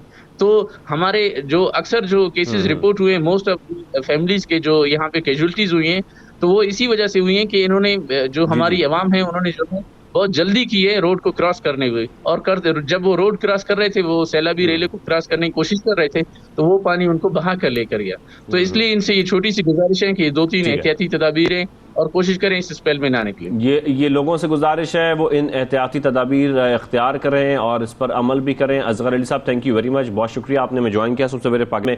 और जिस तरह खदशा जाहिर किया जा रहा है खासतौर पर बलूचिस्तान के हवाले से, तो हम उम्मीद करते हैं कि वहाँ पर कुछ सूरत-ए-हाल इस बार कुछ इतनी खतरनाक ना हो। और जिस तरीके से बताया जा रहा है, मुख्तलिफ इलाकों को इवैक्यूएट भी किया गया है, बहुत सारे लोगों को वहाँ से निकाला भी गया है, लेकिन उसके बावजूद बहुत सारे इलाके हैं, ज़ाहिर है सबको इवैक्यूएट वहाँ से नहीं किया जा सकता, लेकिन उनको कुछ महफूज मकामात पर मुंतकिल किया गया है। और खासतौर पर ऐसे इकदाम उठाए जा रहे हैं कि अगर बारिशें एक बार फिर ऐसे हो जाएं तो फिर किस तरीके से इसको हैंडल करना है, लोगों को किस तरीके से बचाना है। तो ये तो पूरी सूरत हाल है इस वक्त बलूचिस्तान की, लेकिन इस वक्त जो सियासी सूरत हाल है मुल्क की, उसमें भी बड़ी हलचल मची है। और गुज़िश्ता रोज़ हमने देखा कि इस्लामाबाद के बनी गाला चौक से जो इमरान खान साहब के चीफ स्टाफ ऑफिसर हैं शहबाज गिल साहब, उनको गिरफ्तार किया गया है। अच्छा, यहाँ पर मैं आपको एक अपडेट भी दे दूंगा कि इस हवाले से एक अपडेट भी आ रही है जो आप लोगों के साथ शेयर करना बहुत जरूरी है कि 2 रोजा जिस्मानी रिमांड पर पुलिस के हवाले कर दिया गया है शहबाज गिल साहब को। इसके साथ साथ ये कहा जा रहा है कि जुमे को दोबारा पेश करने का हुक्म दिया गया है पुलिस को। तो ये तो अपडेट है शहबाज गिल साहब के केस के हवाले से। इसके साथ साथ आपको ये जरूर बताएं कि थाना बनी गाला में इदारों के सरबराहान के खिलाफ बयानबाजी और साथ में अवाम को उकसाने का मुकदमा दर्ज किया गया था। पीटीआई रहनुमा फवाद चौधरी ने भी बयान दिया, उन्होंने कहा कि शहबाज गिल को बगैर नंबर प्लेट गाड़ी में अगवा किया गया है। फिर साबिक वज़ीर आज़म इमरान खान साहब का भी बयान सामने आया, उन्होंने ये कहा कि एक तो उन्होंने मजम्मत की सबसे पहले इसकी, और इसके साथ ये कहा कि गिरफ्तारी नहीं की गई, ये अगवा किया गया है। फिर मजीद गिरफ्तारियों के खदशे पर जो पार्टी रहनुमाओं को अलर्ट रहने की हिदायत भी दी गई है इमरान खान साहब की जानिब से। इसके साथ साथ दूसरी जानिब हम ये भी देख रहे हैं कि मोनस लाई साहब ये कह रहे हैं कि बनी गाला की जो सिक्योरिटी है उसके लिए पंजाब पुलिस उन्होंने भेजने का ऐलान किया है। तो ये जो पूरी सियासी सूरत-ए-हाल बन रही है, इस पर बात करेंगे। तज्ज़ियाकार अदनान नादिल साहब हमारे साथ मौजूद हैं। अदनान साहब, आपको खुशामदीद sir, thank you very much. Sir, एक तो अपडेट आ रही है अभी फौरी तौर पर, उसमें कहा जा रहा है कि 2 रोजा जिस्मानी रिमांड पर पुलिस के हवाले कर दिया गया है शहबाज गिल साहब को। सर, जिस तरीके से हम देख रहे हैं शहबाज गिल साहब की गिरफ्तारी हुई, मोनस लाई साहब का बनी गाला में सिक्योरिटी भेजने का ऐलान सामने आया है, ये सारा जो सियासी मामला है ये किस तरफ जा रहा है आपके ख्याल में? पोलराइजेशन बहुत ज्यादा हो गई है और कशीदगी और तलखी बहुत बढ़ गई है, और यूं लगता है कि जैसे अब तसादुम की तरफ हम बढ़ रहे हैं। और आपने देखा कि शहबाज गिल को पहले तो कह रहे थे कि उठा लिया, कोई पर्चा दर्ज नहीं था, लेकिन बाद में उन पे FIR भी हो गई। अब उनकी जैसे आपने बताया जिस्मानी रिमांड दिया गया है, और कहा गया है कि इनसे हमने मोबाइल फ़ोन बरामद करना है और वो पर्चा बरामद करना है, जिसे देखकर ये उस टेलीविज़न चैनल पे जो बातें कर रहे थे शायद वो किसी पर्चे पर लिखी हुई थी। तो इसी तरह उस टेलीविज़न चैनल के एक सीनियर ऑफिसर को, सीनियर ओहदेदार को भी अरेस्ट कर लिया गया है उनके घर से, और उसके मालिक के खिलाफ भी बगावत का, सेडिशन का पर्चा दर्ज कर लिया गया है, मुकदमा दर्ज कर लिया गया। तो इसका मतलब है कि जो भी ये चैनल जो है ख़ास तौर से इमरान खान के हक़ में बहुत ज़्यादा झुकाव था, तो ये फैसला किया गया है कि इमरान खान के हक़ में जो भी लोग बातचीत कर रहे हैं या मीडिया चैनल बहुत ज़्यादा उसको कवरेज दे रहे हैं, उनके ऊपर सख्ती की जाएगी।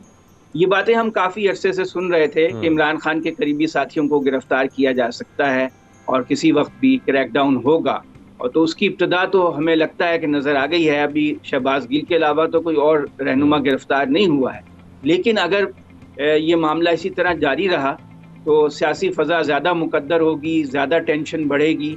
लेकिन ये बहरहाल एक तासुर उभर रहा है कि इमरान खान को पॉलिटिक्स से आउट करने का या उनको खुड्डे लाइन लगाने की कोशिश है, क्योंकि आपने देखा कि इलेक्शन कमीशन का एक फ़ैसला आया फौरन ममनुआ फंडिंग के हवाले से, और उस फैसले में हालांकि पहले हाई कोर्ट का ये एक फैसला मौजूद था कि आप सब पार्टियों का एक साथ फैसला करें, लेकिन सिर्फ पीटीआई के बारे में फैसला आया और एक फ़ज़ा बनाई गई जिसमें उनको कहा गया कि ये ममनुआ फंडिंग लेते रहें।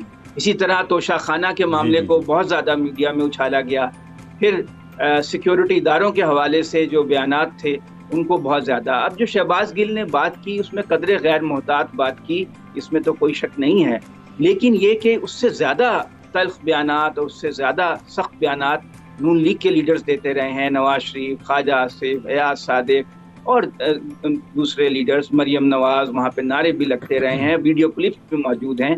तो ये सवाल तो पैदा होगा कि ये सिर्फ एक तरफा कार्रवाई क्यों हो रही है, ये सिर्फ एक पार्टी को ही निशाना क्यों बनाया जा रहा है। ये मुल्क के लिए कोई अच्छी कोई वो सूरत हाल नहीं है। मोनी सलाही एक सियासतदान है, वो पंजाब हुकूमत का तो हिस्सा नहीं है, लेकिन बहैसियत सियासतदान एक वो बयान तो दे सकते हैं, अपनी पार्टी के बड़े लीडर हैं। असल फैसला तो पंजाब के चीफ मिनिस्टर परवेज़ इलाही ने करना है, और परवेज़ इलाही को वो एक बहुत ही माकूल और प्रैक्टिकल आदमी हैं, वो कोई ऐसा रैश काम नहीं करेंगे। उनके तमाम रियासती इदारों से भी अच्छे ताल्लुकात हैं, पार्टियों से भी अच्छे ताल्लुकात हैं, तो मेरा ख्याल है कि वो बहुत सोच समझ कर ऐसा फैसला, जो भी फैसला होगा, ऐसा वो नहीं चाहेंगे कि बात तसादुम की तरफ जाए। ये तो परवेज़ इलाही साहब का फैसला होगा, लेकिन मुझे अदनान साहब ये जरूर बताइएगा, जैसे कि आप भी जिक्र कर रहे हैं और हम देख भी रहे हैं कि एक तरफ जो पीटीआई अरकान है उनको एफआईए के जो नोटिस हैं वो जारी हो रहे हैं, दूसरी जानिब इमरान खान साहब खुद अपने पार्टी रहनुमाओं को ये हिदायत जारी कर रहे हैं कि वो खास तौर पर अलर्ट रहें क्योंकि गिरफ्तारियों में इजाफा हो सकता है, मजीद गिरफ्तारियां भी हो सकती हैं, यानी कि मजीद गिरफ्तारियों का खदशा भी जाहिर किया जा रहा है खुद इमरान खान साहब की जानिब से भी, और मुख्तलिफ जो पार्टी रहनुमा है वो भी ये बात कर रहे हैं।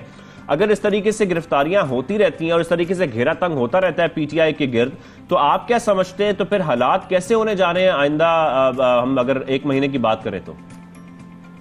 देखिए, पहले भी हम कई दफ़ा ऐसा देख चुके हैं। मैं 32 साल से सहाफ़ी हूँ, वैसे उससे पहले भी मैं सियासत में मेरा इंटरेस्ट था, तो हमने देखा कि पीपल्स पार्टी के खिलाफ बहुत क्रैकडाउन जनरल ज़ियाउल हक ने किया और उनके गिर्द जो है घेरा बहुत तंग कर दिया, और उसको ख़त्म करने की हर मुमकिन कोशिश की गई, उसको तोड़ने की कोशिश की गई, उनके लीडर्स को अरेस्ट किया गया, बहुत कोड़े तक मारे गए जनरल ज़ियाउल हक के दौर में। उस वक्त तो मीडिया भी इतना आज़ाद नहीं था जितना आज़ाद इस वक्त है, और सोशल मीडिया तो बिल्कुल भी नहीं था, लेकिन वो कोशिश नाकाम हुई।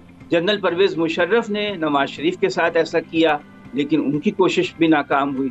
तो अगर इमरान खान इस वक्त बहुत पॉपुलर हैं और उन्होंने पंजाब के ज़िमनी इलेक्शन में ये साबित किया कि वो इस वक्त सबसे पॉपुलर लीडर हैं, तो उनकी जो अवाम में पॉपुलैरिटी है ये उसका मुकाबला नहीं कर पा रहे हैं। जमहूरी तौर पर ये उनको टफ टाइम नहीं दे पा रहे हैं, उनका मुकाबला करने की इनमें हिम्मत नहीं है, जाहिर यही लग रहा है। तो अब ये रियासती ताकत को इस्तेमाल कर रहे हैं पीटीआई के खिलाफ, इमरान खान के खिलाफ, उनके अरेस्ट होंगे। माजी में भी पाकिस्तान में ऐसा होता आया है, ये कोई पहली बार ऐसा नहीं हुआ है, ये पाकिस्तान की 70 साल की तारीख में है।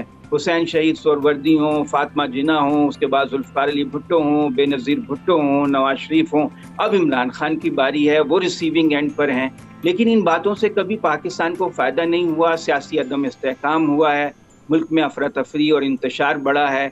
अब देखना ये होगा कि पीटीआई के वर्कर्स कितना साहब इस वक्त जो हुकूमती इत्तेहाद है वो भी ये बात जानते हैं कि इन गिरफ्तारियों के बाद एक हुकूमती रिएक्शन, एक जो अवाम का रिएक्शन है वो आ सकता है, तो उनकी इस वक्त सोच क्या है, वो क्या प्लानिंग कर रहे हैं आपके ख्याल में? नहीं, मेरा ख्याल है कि उनका ख्याल है कि अवाम जो हैं पुरअमन एहतजाज तो करते हैं, जलसों में आते हैं, लेकिन वो ऐसा एजिटेशन नहीं करेंगे जिससे सिक्योरिटी इदारों या पुलिस के खिलाफ वो उनका तसादुम हो।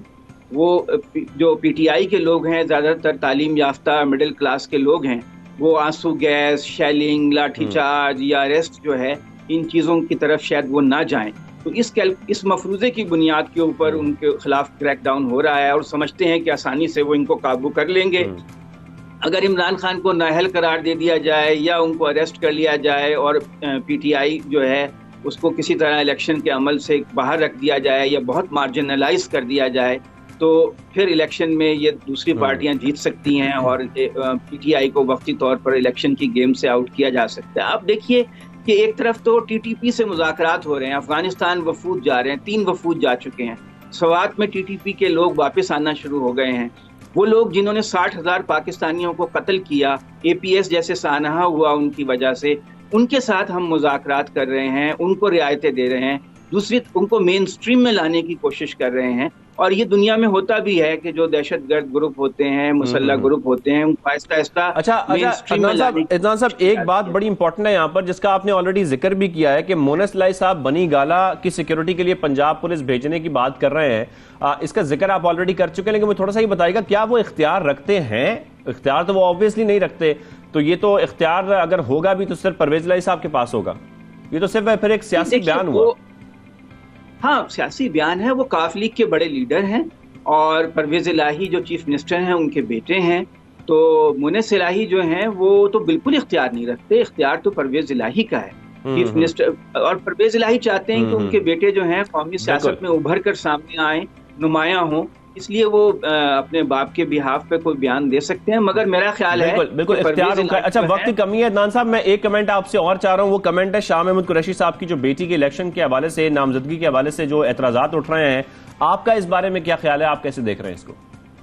देखिए, असूली तौर पे तो गलत है कि बाप भी MNA, बेटा जो है वो MPA और बेटी को भी अब MNA बनाना चाहते हैं। और PTI की जो सियासत थी उसमें तो उनका नारा था कि मौरूसी सियासत को ख़त्म किया जाए। लेकिन जो हमारे ज़मीनी हक़ाइक़ हैं, हमारा ट्राइबल कल्चर है, फ्यूडल कल्चर है, जिस इलाके की वो सीट है वो देही इलाका है, वहाँ पे पीरी मुरीदी है, वहाँ पे 2 ही ख़ानदान हैं, गिलानी ख़ानदान और कुरैशी ख़ानदान।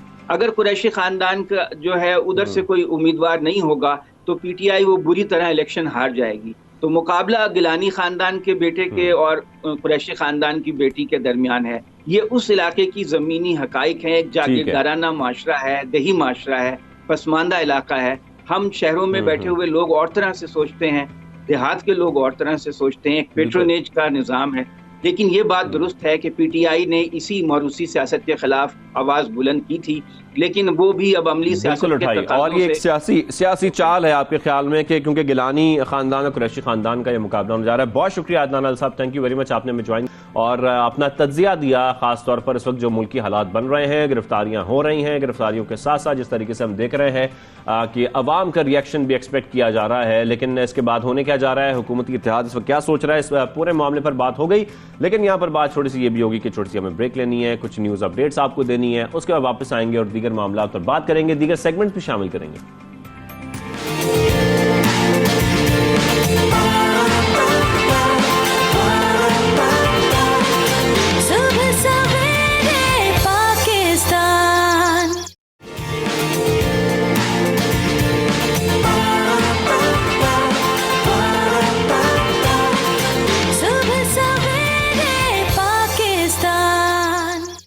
वेलकम बैक, आप देख रहे हैं सुबह सवेरे पाकिस्तान। और ब्रेक से पहले क्योंकि मसाइल हो रहा था, कराची का जो जिक्र हो रहा था खासतौर पर मसाइल का, ये मसाइल का जिक्र खत्म नहीं होता। ब्रेक के बाद भी हम इन मसाइल का जिक्र करेंगे। उसकी वजह है कि कराची के मसाइल जो हैं वो खत्म ही नहीं होते, तो हम कैसे प्रोग्राम खत्म कर दें। और हम तो बार बार बात करेंगे कराची पर, क्योंकि अब कराची की जो एक और प्रॉब्लम है वो ये है कि ज़िला इंतज़ामिया मुबैना तौर पर गफलत का मुजाहरा कर रही है। वो कैसे कर रही है कि शहर भर में जो मौजूद पथारे हैं, इस हवाले से आपको अपडेट करना बहुत ज़रूरी है। फुटपाथ पर पर शहरियों के गुजरने के लिए महज कोई जगह नहीं होती, वहां पर रेस्टोरेंट्स हों, कैफेज हों, इवन पार्किंग बना दी जाती है और इस तरीके से धड़ल्ले से वहां पर कब्जा किया जाता है कि जैसे ये जमीन और ये फुटपाथ बनाए उनके लिए गए थे, ये उनके लिए खासतौर पर मुख्तस किए गए थे कि वो यहाँ अपनी कुर्सियां भी लगाएं, यहाँ अपना सेटअप भी लगाएं, चाहे वो खाने पीने का सेटअप हो या वो पार्किंग का सेटअप हो।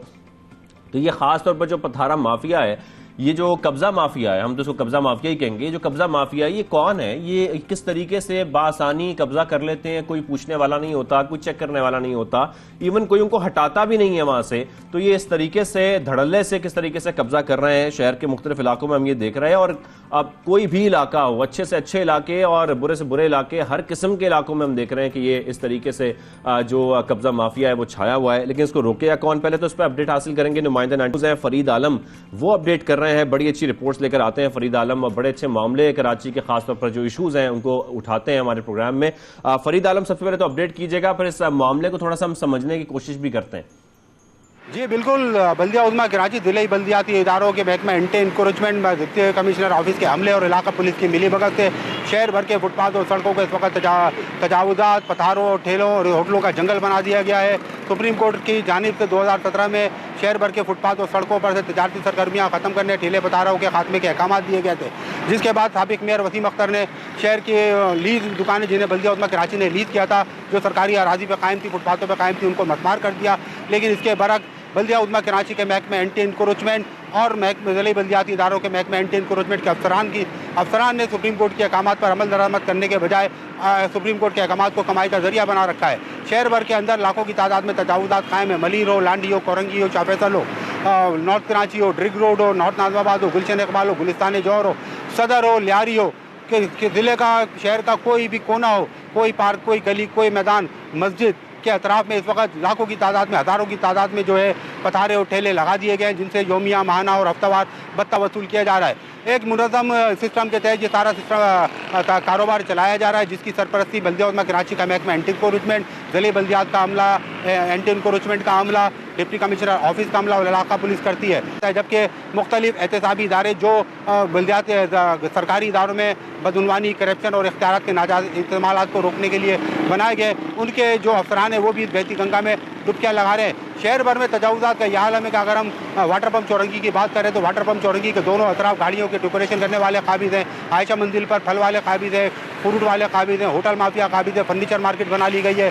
लियाकताबाद 10 नंबर के ऊपर पूरी मार्केट कायम कर की गई है, तीनट्टी के पुल के एक तरफ जो है लोहे का काम करने वाले काबिज हैं, नागन चौरंगी से बोर्ड ऑफिस तक मुख्तलिफ दुकानात कारोबार फुटपाथ पे किया जा रहा है। इन तजावुजात, पथारों और ठेलों की वजह से शहर भर में ट्रैफिक जाम के मसाइल संगीन होते जा रहे हैं। ट्रैफिक जाम की वजह से अक्सर औकात एम्बुलेंस भी फंस जाती है जिसमें मरीज़ होता है, और कई दफ़ा ऐसा भी हुआ कि कई जो मरीज़ हैं वो अपनी जानों से भी हाथ धो बैठे हैं, एम्बुलेंस में फंसे थे, एम्बुलेंस को जगह नहीं मिली। जबकि सुप्रीम कोर्ट के अहकाम पर शहर की लीज दुकानों को तोड़ा गया, हज़ारों दुकानों को तोड़ा गया जो लीज थी, जिनको बल्दिया उज़्मा कराची ने लीज दी थी, डिप्टी कमिश्नर ऑफिस से लीज दी गई थी, लेकिन उनको तोड़ दिया गया। लेकिन उसके बरक फुटपाथों पर इस कारोबार को फ़रोग दिया जा रहा है। शहरियों की जानिब से मुतालबा किया जा रहा है, ट्रैफिक पुलिस की जानिब से कहा जा रहा है कि तजावुजात की वजह से सड़कों पर पथारों और ठेलों की वजह से ट्रैफिक जाम के मसाइल इनको ख़त्म किया जाए, लेकिन किसी के कान पे जू तक नहीं रिंग रही है।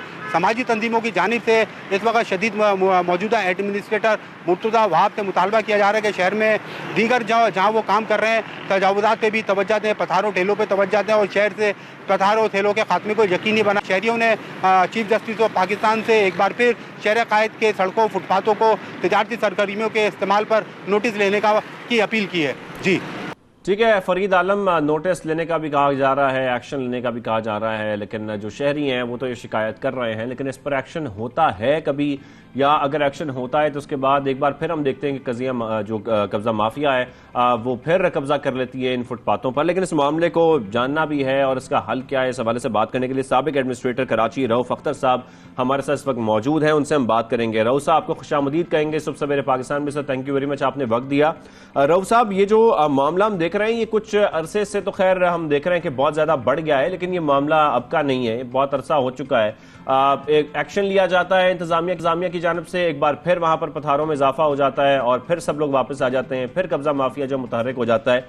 आपके ख्याल में ये जो जिस तरीके से तजावुजात हमें हर तरफ नजर आ रहे हैं, ये इसका जिम्मेदार कौन है और इसका हल कैसे निकाला जाए? बिस्मिल्लाहिर्रहमानिर्रहीम।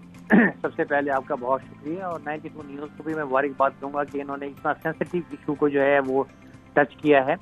और यकीनन ये बहुत बड़ा माफिया है और ये इतना बड़ा अजाब बन चुका है कराची के लिए, कराची वालों के लिए और चलने वालों के लिए, खास तौर से जो दरमियान में क्लास के जो तबका है उनके लिए एक अजाब बन गया है। मुख्तलिफ किस्म के जो इलाके हैं, बल्कि अब तो पूरे कराची को कोई भेजा नहीं होगा। आप कहीं भी जाएं वहां पर जो है रोड पर देखें तो रोड की जगह 4 लेन है तो उसमें सिर्फ 1 लेन एक्टिव होती है, 3 लेन पे कब्जे हैं, या कहीं गाड़ी में कब्जे हैं, कहीं पथरारों के कब्जे हैं, कहीं ठेलों के कब्जे हैं।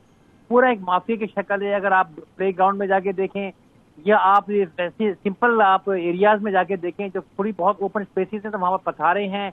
अगर सड़कें हैं तो वहां पर जो है वो रेस्टोरेंट ने अपना कब्जा कर रखा है। उन्होंने अपने आप को जो है 3/4 पे वो काबिज हैं और 1/3 पे जो है उनकी अपना रेस्टोरेंट होता है। बिल्कुल ऐसा, ये एक ऐसा माफिया बन चुका है कि इसके लिए गाहे बगाहे इस पे एक्शन होते हैं, मगर अलमिया यह है कि एक्शन तो होते हैं मगर एक्शन में आपके अंदर की विल नहीं होती है। वो सिर्फ दिखाने के लिए, दिखावेबाजी वाले एक्शन होते हैं सर। ये आपने जो है वो कर दिया, एक कॉस्मेटिक एक्शन कर दिया और करने के बाद ये कमिटमेंट होता है गालिबन, जो मैंने अपने दौर में भी देखा है। उसके बाद भी हालात को देखते हुए आते हैं कि एक कमिटमेंट होता है कि हम जाएंगे और ऐसा करेंगे और उसके बाद जो फिर आपने जो करना है वो कर लीजिएगा। तो यही कुछ चीजें यहाँ पर भी नजर आ रही हैं। आप कहीं भी जाकर के देखें तो एक्शन भी अगर कभी होता है, कभी इनकी ड्राइव चलती है एक्शन लेने। लेकिन रऊफ साहब, जो ये बातें सामने आ रही हैं कि वाकई कमीशन लेकर इन जगहों को दिया जाता है कब्जा माफिया को, फिर वो यहाँ पर, क्योंकि जाहिर है सबको नजर आ रहा है, अगर शहरियों को नजर आ रहा है तो इंतजामिया को भी नजर आ रहा है कि किन इलाकों में, वो इलाके भी जहां पर बहुत सारी सरकारी इमारतें भी हैं, उन इलाकों में भी फुटपाथ पर इस तरीके से पथारे लगाए जा रहे हैं, पार्किंग्स बनाई जाती हैं गैर कानूनी। तो ये नजर तो सबको आ रहा है, लेकिन ये नजरअंदाज क्यों किया जा रहा है? जी बिल्कुल, इसमें कोई दो राय नहीं है। आपकी जो रिपोर्ट है, जो फरीद ने अभी रिपोर्ट बनाई है, और जो आपका जो इस पे प्रोग्राम करने का जो अंदाज है, यकीनन ये कोई फ्री में तो कोई काम कभी भी नहीं होता है। और कराची में कहाँ फ्री का कॉन्सेप्ट रह गया है अब तो? ना हमदर्दी है, ना मोहब्बत के दो बोल हैं। उस माहौल में आप समझते हैं कि ये पसारे फ्री में लगे होंगे? यकीनन ये जो भी कंसर्न जो महकमे हैं, हर एक का जो है हिस्सा बकदर दूसरा वाली बात है। यहाँ पर जो है सबने अपने अपना कमिटमेंट जो है वो पूरे कराए हुए होते हैं और उसके तहत ये चीजें एनकरेज हो रही होती हैं। वरना तो मुमकिन ही नहीं है कि आप कैसे आप किसी जगह एक पत्थर तो रख के दिखा दें। अगर आपने कहीं कोई कमिटमेंट अगर नहीं किया है तो ना कि आप पूरे इलाकों में आपने कब्जे कर रखे, तो ये तो बहुत तकलीफदेह बात है। और हमें खुद कहते भी शर्म आती है, क्योंकि हम भी हुकूमत का हिस्सा रहे हैं। शर्म आती है बात करते हुए, बताते हुए भी शर्म आती है कि जो इस हालात हैं और कराची के साथ जो ज्यादती हो रही है, जो सुतेली मांगा सलूक हो रहा है, ये तो कहीं भी नहीं हो रहा होगा शायद। इतना बहुत ही तकलीफदेह अमर है कि अब लोगों के लिए जिंदगी का सांस लेना भी एक अजाब हो गया है। तो इसमें सब शामिल है। इसमें बिल्कुल ये नहीं कह सकते कि कोई एक ही अदारा शामिल है। सब अपना अपना जो है वो रोल प्ले कर रहे हैं और अपना अपना शेयर ले रहे हैं और उसके बाद सब कुछ कर रहे हैं। सर, आप एडमिनिस्ट्रेटर कराची रहे हैं, अभी बल्दियाती इंतखाबात की बात हो रही है, एक बार फिर एक बड़ा हॉट इशू चल रहा है कि एक बार फिर कराची वालों ने कुछ उम्मीदें बांध ली हैं लोगों से और ये समझ रहे हैं कि हमारे मसाइल हल हो जाएंगे। सर, आपके ख्याल में क्या होने जा रहा है? आप समझते हैं कि इन मसाइल का जितना इजाफा हो चुका है इस वक्त कराची में, इनको हल करने के लिए अब बड़ा वक्त भी चाहिए, इख्तियारात भी चाहिए, फंड्स भी चाहिए? देखिए जी, पहली बात तो ये, अगर हम लोकल गवर्नमेंट की बात करते हैं, लोकल बॉडीज इलेक्शन की बात करते हैं, तो जब तक आपको आर्टिकल 140A पर मुकम्मल तरीके से इख्तियारात नहीं दिए जाएंगे, कराची का कोई मसला मुस्तक़िल हल नहीं होगा। ये सिर्फ आई वॉश है और कुछ भी नहीं है। और रहा बात ये कि लोकल बॉडीज के जो इलेक्शन पे कैंपेन चल रही है, आप देखें उसमें जिस हिसाब से बेदरीग पैसे के इस्तेमाल किया जा रहा है, तो यकीनन उनका कोई जहन में कोई और मकसद भी होगा कि हमने आने के बाद क्या करना है, कैसे करना है, जबकि हर एक को पता है कि हमारे पास कोई इख्तियारात नहीं है। जो मौजूदा जो लोकल गवर्नमेंट एक्ट है उसके तहत अगर आप देखते हैं तो कोई इसमें ऐसे इख्तियारात नहीं है जिससे आप जो है जितने एक्सपेंस हो रहे हैं उसको आप रिकवर भी कर सकें या शहर को यूटिलिटी प्रोवाइड भी कर सकें। तो ये तो एक बहुत बड़ा इशू है। इसके लिए तो एड्रेस करने के लिए हर पॉलिटिकल पार्टीज को जब तक इकट्ठे होकर के बैठ करके आप एक्ट को प्रॉपर तरीके से एंडोर्स नहीं करेंगे, अमेंड नहीं करेंगे और 140A की स्थिति के तहत लेकर के नहीं आएंगे, उस वक्त तक लोकल बॉडीज का इलेक्शन होना या नए लोगों का आ जाना, उससे कोई अगर समझते हैं कराची वाले कि कोई फला पार्टी आएगी तो वो काम करेगी, फला आएगी तो वो काम करेगी, कोई भी पार्टी इस एक्ट के साथ डिलीवर नहीं कर सकेगी। अच्छा सर, ये तो बात हो गई सियासी भी और कानूनी भी। अब जरा हम बात करते हैं कि अवामी सोच की। सर, कि जिस तरीके से अब हम देख रहे हैं कि लोगों ने भी एक्सेप्ट कर लिया है, लोग ये बात एडमिट कर चुके हैं कि हाँ अगर यहाँ पर फुटपाथ है तो ये फुटपाथ हमारे लिए नहीं है, ये नहीं रेस्टोरेंट्स के लिए है, इन्होंने ही तो यहाँ पर अपना सेटअप लगाना है, इन्होंने तो अपनी कुर्सियां लगानी है। तो लोग भी अब एक सोच जो है वो लोगों की तब्दील हो गई है कि जो फुटपाथ उनके लिए बनाए गए थे या जो जगह उनके लिए मुख्तस की गई हैं ताकि लोग, क्योंकि लोग सर ट्रैवल करते हैं, स्टूडेंट्स आते जाते हैं, लोग अपने दफातर जाते हैं, बस स्टॉप्स हैं, ये तमाम चीजें प्रॉपरली अगर नहीं बनी होंगी और बनी हो और उसका इस्तेमाल ना हो सके तो इसमें आप क्या समझते हैं कि अब लोगों की भी सोच बदल चुकी है, लोग एक्सेप्ट कर चुके हैं हाँ अब शहर का हाल ऐसा ही है, अब हमें कुछ नहीं किया जा सकता इस बारे में? देखिए, इस दौर में जहाँ पर बेतहाशा महंगाई है, बेतहाशा बेराह रवी है, वहाँ पर अगर आप ये समझते हैं एक कॉमन मैन, एक शरीफ आदमी अपना हक ले पाएगा या अपने तौर पे किसी तरीके से किसी को हटा करके अपने चलने का रास्ता निकाल लेगा, ये बिल्कुल नामुमकिन बात होगी। जब हम लफ्ज यूज करते हैं माफिया, तो माफिया के साथ आप और मैं कोई शरीफ आदमी नहीं लड़ सकते, और आदमी जो है वो उनके साथ हिम्मत ही नहीं कर सकता, सोच ही नहीं सकता। वो अपने आप को अपना दामन बचा करके निकलने की कोशिश करते हैं कि उसकी इज्जत बची रहे, ताकि वो इन लोगों के साथ मिक्सअप हो जाए। क्योंकि हर एक को पता है जब आपके पास अदारों के जो ऊपर के लोग हैं जो मैटर करते हैं लॉ एंड ऑर्डर के लिए और चीजों के लिए, जब वो देख रहे होते हैं, वो वहाँ बैठे होते हैं, तो उस की मौजूदगी में उन हालात को देखते हुए आपकी किसी भी शरीफ आदमी क्या हिम्मत पड़ेगी वो वहां से हटाए की बात करेगा? किससे करेगा? किसके पास जाएगा वो अपने इशू को एडजस्ट कराने के लिए? किसको जाके अपना रोना जाके रोएगा? वो जहाँ जाएगा वही तो लोग शामिल है इन सब चीजों के अंदर जो है। राव साहब, वैसे तो हम ये जानते हैं कि जो एक्शंस भी लिए जाते हैं वो सिर्फ दिखावे के लिए लिए जाते हैं, लेकिन फिर भी मैं आपसे ये जानना चाहूंगा कि आप क्या समझते हैं कि उन कई मसाइल के साथ साथ जो ये एक मसला पथारों का भी है और खासतौर पर जो ये कब्जा माफिया है जिस तरीके से शहर पर कब्जा करता जा रहा है, इसके हल के लिए क्या इकदाम उठाने होंगे?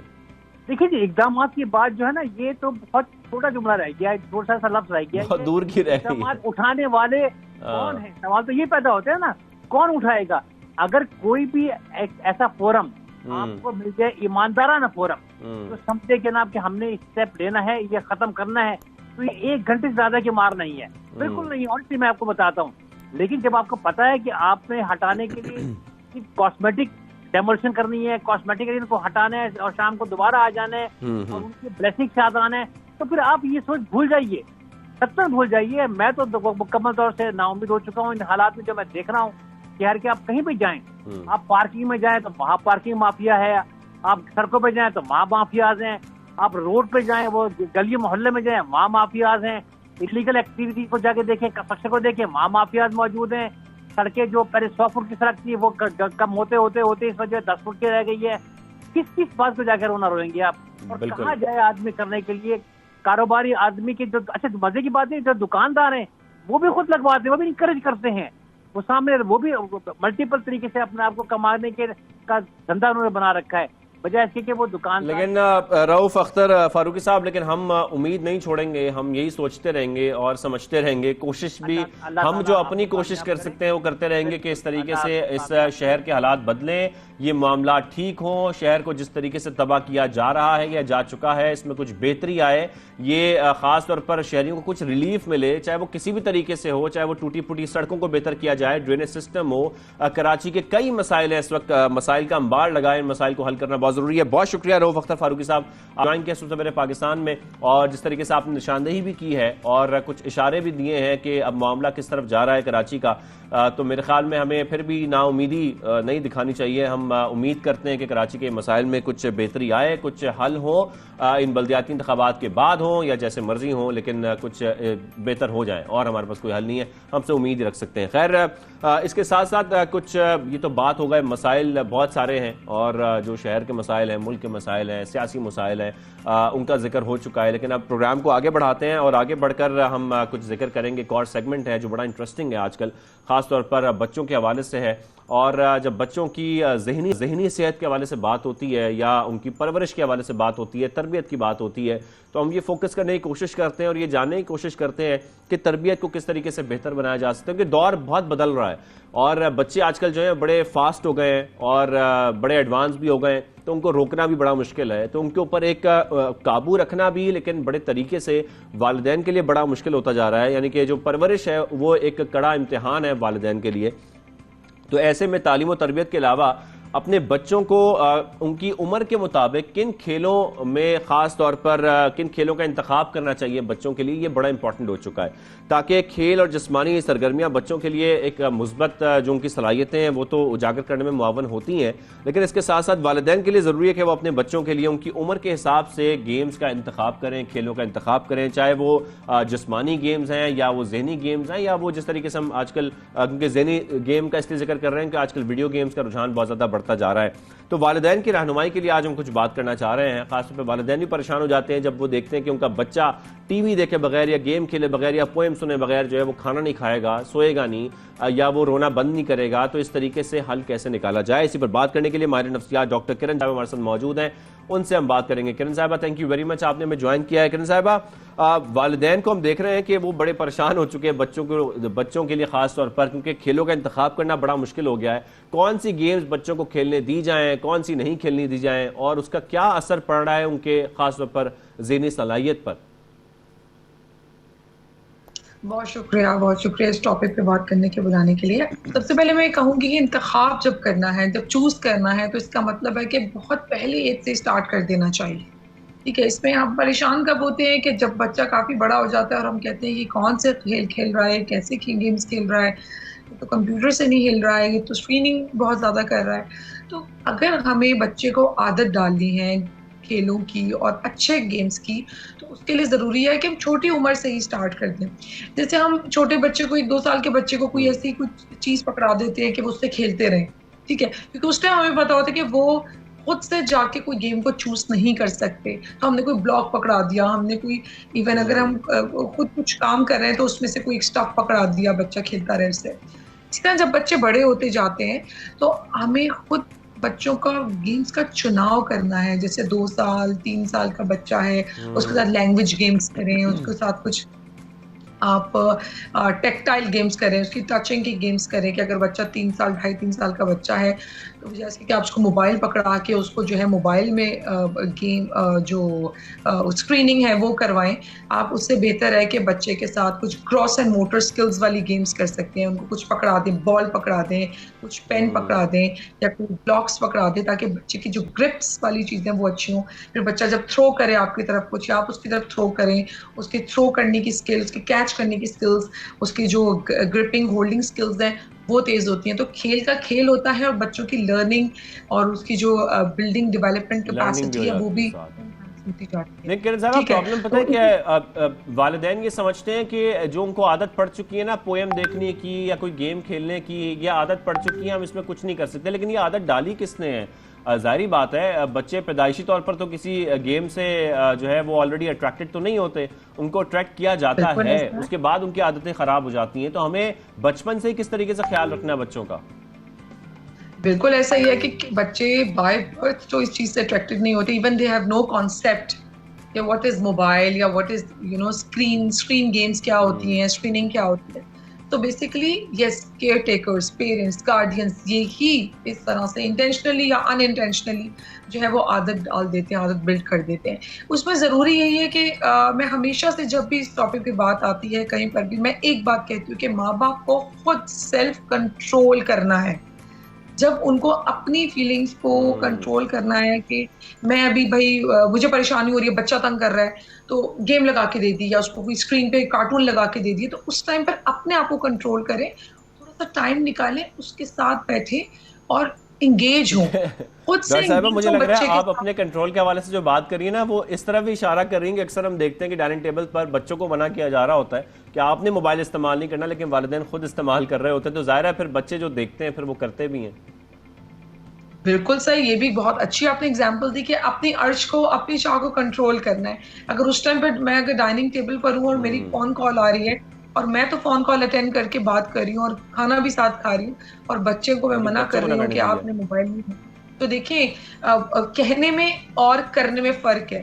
ठीक है, हम जो कहते हैं वो इतना असर नहीं करता, बच्चे जो देखते हैं वो मॉडल करते हैं, वो ऑब्जर्व करके वो सीखते हैं और वही उनकी लेकिन साहब आप थोड़ा सा इस तरफ आ जाते हैं कि गेम्स बच्चों के लिए इंपॉर्टेंट तो बहुत हैं, और वो इसलिए इंपॉर्टेंट है क्योंकि आजकल हम देखते हैं कि फिजिकल गेम्स की मैं खासतौर पर बात कर रहा हूं कि उसके लिए बच्चों की जो फिजिकली उनकी फिटनेस है वो बहुत ज़रूरी है, उनकी सलाहियतों में बेहतरी आती है, उनकी ज़हनी नशोनुमा में बेहतरी आती है, तो इसके लिए गेम्स उनको खिलाना तो बहुत ज़रूरी है। और फिर जितना आजकल एडवांस सब कुछ होता जा रहा है, खासतौर पर AI की बात करें, गेमिंग की बात करें, बच्चे इसमें बहुत आगे जा रहे हैं, तो उनको रोका भी नहीं जा सकता। तो इसको कंट्रोल किस तरीके से किया जाए, कितनी उम्र के बच्चों को किस तरह के गेम्स खिलाई जाएं और किस तरह इस चीज़ को मैनेज किया जाए वालिदैन की जानिब से?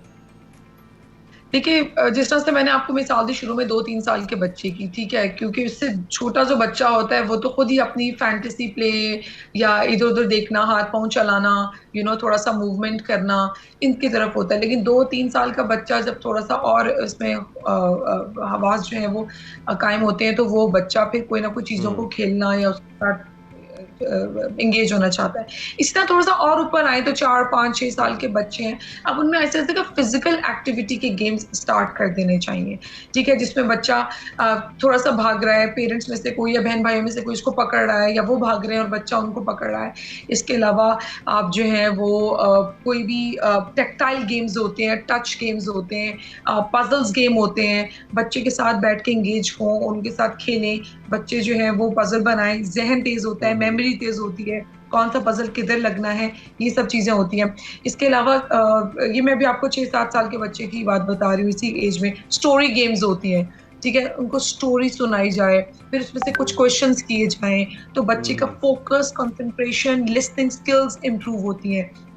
ठीक है, और ऊपर जाइए तो 9, 10, 11 साल के बच्चे और फिर आगे टीनेज आती हैं, तो उसमें आप थोड़ा सा उनके साथ क्रिकेट घर में खेलना शुरू कर दें या बाहर जाके खेल लें, बॉल खेल लें, थ्रो बॉल, बास्केटबॉल, बट ये वाली वो गेम्स है नॉट विद रूल्स, हल्का फुल्का बच्चे के साथ थोड़ा सा उसके एक्टिविटी जो है वो फिजिकल एक्टिविटी को एनहांस करने के लिए चीज़ें बहुत ज़रूरी है, ठीक है। अच्छा, स्क्रीनिंग की बात, क्योंकि आजकल के दौर में मोबाइल, टैबलेट्स, कंप्यूटर्स, ये सब चीज़ें बहुत ज़्यादा आम है, तो इन पे भी हम थोड़ी बात कर लेते हैं कि इनपे भी इंगेज कर सकते हैं।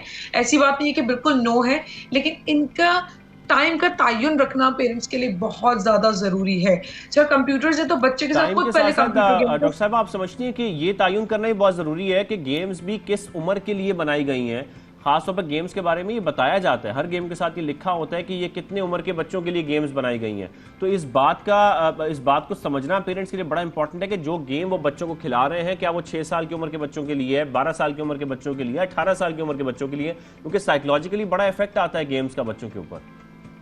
बिल्कुल आप सही कह रहे हैं, लेकिन पेरेंट्स से कोई गार्डियन तो इस चीज को देखता भी नहीं कौन सी एज के लिए क्या है। इवन बच्चों के सामने वायलेंट गेम्स खेल रहे होते हैं, वॉर चल रही है, गन्स चल रही है, यानी स्क्रीन पे ही लेकिन देख के चले गुजर जाते हैं कि चलो अपना गेम्स खेल रहे हैं अपना। उनके लिए सबसे बड़ी बात ये है कि बिजी हुए हैं, हमें तंग नहीं कर रहे, ठीक है। और बिजी अगर वो 2-2, 3-3 घंटे के लिए भी हो रहे हैं और वो वायलेंट गेम्स खेल रहे हैं, तो उनके अंदर एंगर आ रहा है, वो उनके अंदर जो है कितना ज्यादा ये फ्रस्ट्रेशन आ रही है कि जब एक टारगेट को किल करना चाहते हैं वो किल नहीं हो रहा, तो फ्रस्ट्रेशन। और बहुत से दफा आपने देखा होगा बच्चे जो है वो स्क्रीन, अगर मोबाइल या कंप्यूटर है तो उनकी स्क्रीन पे मारना शुरू कर देते हैं, उठा के कुछ हो रही नाम से गेम जो है वो क्रॉस नहीं हो रहा, लेवल क्रॉस नहीं हो रहा, तो फ्रस्ट्रेशन उनके अंदर बिल्ड होती है। तो यस, इस चीज का देखना चाहिए। इवन गेम्स को पहले खुद पेरेंट्स देखें कि वो कौन सी गेम है, बच्चों के साथ खेलने की कोशिश करें, और ये चीजें क्वालिटी ऑफ डेवलपमेंट इन जो हमारी बच्चे की जो लर्निंग है उसको इम्प्रूव करता है। लर्निंग डेवलपमेंट जो है इम्प्रूव करते हैं, बच्चों को स्किल्स को भी इम्प्रूव कराना है, और इस तरीके से आप लोग को मॉनिटरिंग भी करनी है, वालिदैन को मॉनिटरिंग करनी है, क्योंकि बच्चे क्या खेल रहे हैं, नहीं तो ये बड़ी गलत बात होगी अगर छोटे बच्चे बड़े बच्चों वाली गेम्स खेल रहे हैं। Thank you very much doctor Kiran Javed साहब, आपने किया और बड़ी अच्छी आपने बातें बताई हैं बच्चों के हवाले से, लेकिन इस पर अमल करना बहुत ज़रूरी है हम सब के लिए, खासतौर पर वालिदैन के लिए। जो भी आप लोगों के आसपास बच्चे हैं, आप लोग ज़रूर मॉनिटर करें, उनको देखें कि अगर वो कोई फिजिकल एक्टिविटीज़ भी कर रहे हैं तो वो एक तो सेफली करें, और सेकेंडली अगर कोई गेमिंग कर रहे हैं तो वो गेमिंग उनकी एज के मुताबिक होना बहुत ज़रूरी है। लेकिन यहाँ पर छोटी सी ब्रेक लेते हैं, फिर वापस आते हैं, कुछ मजीद सेगमेंट शामिल करेंगे ब्रेक के बाद।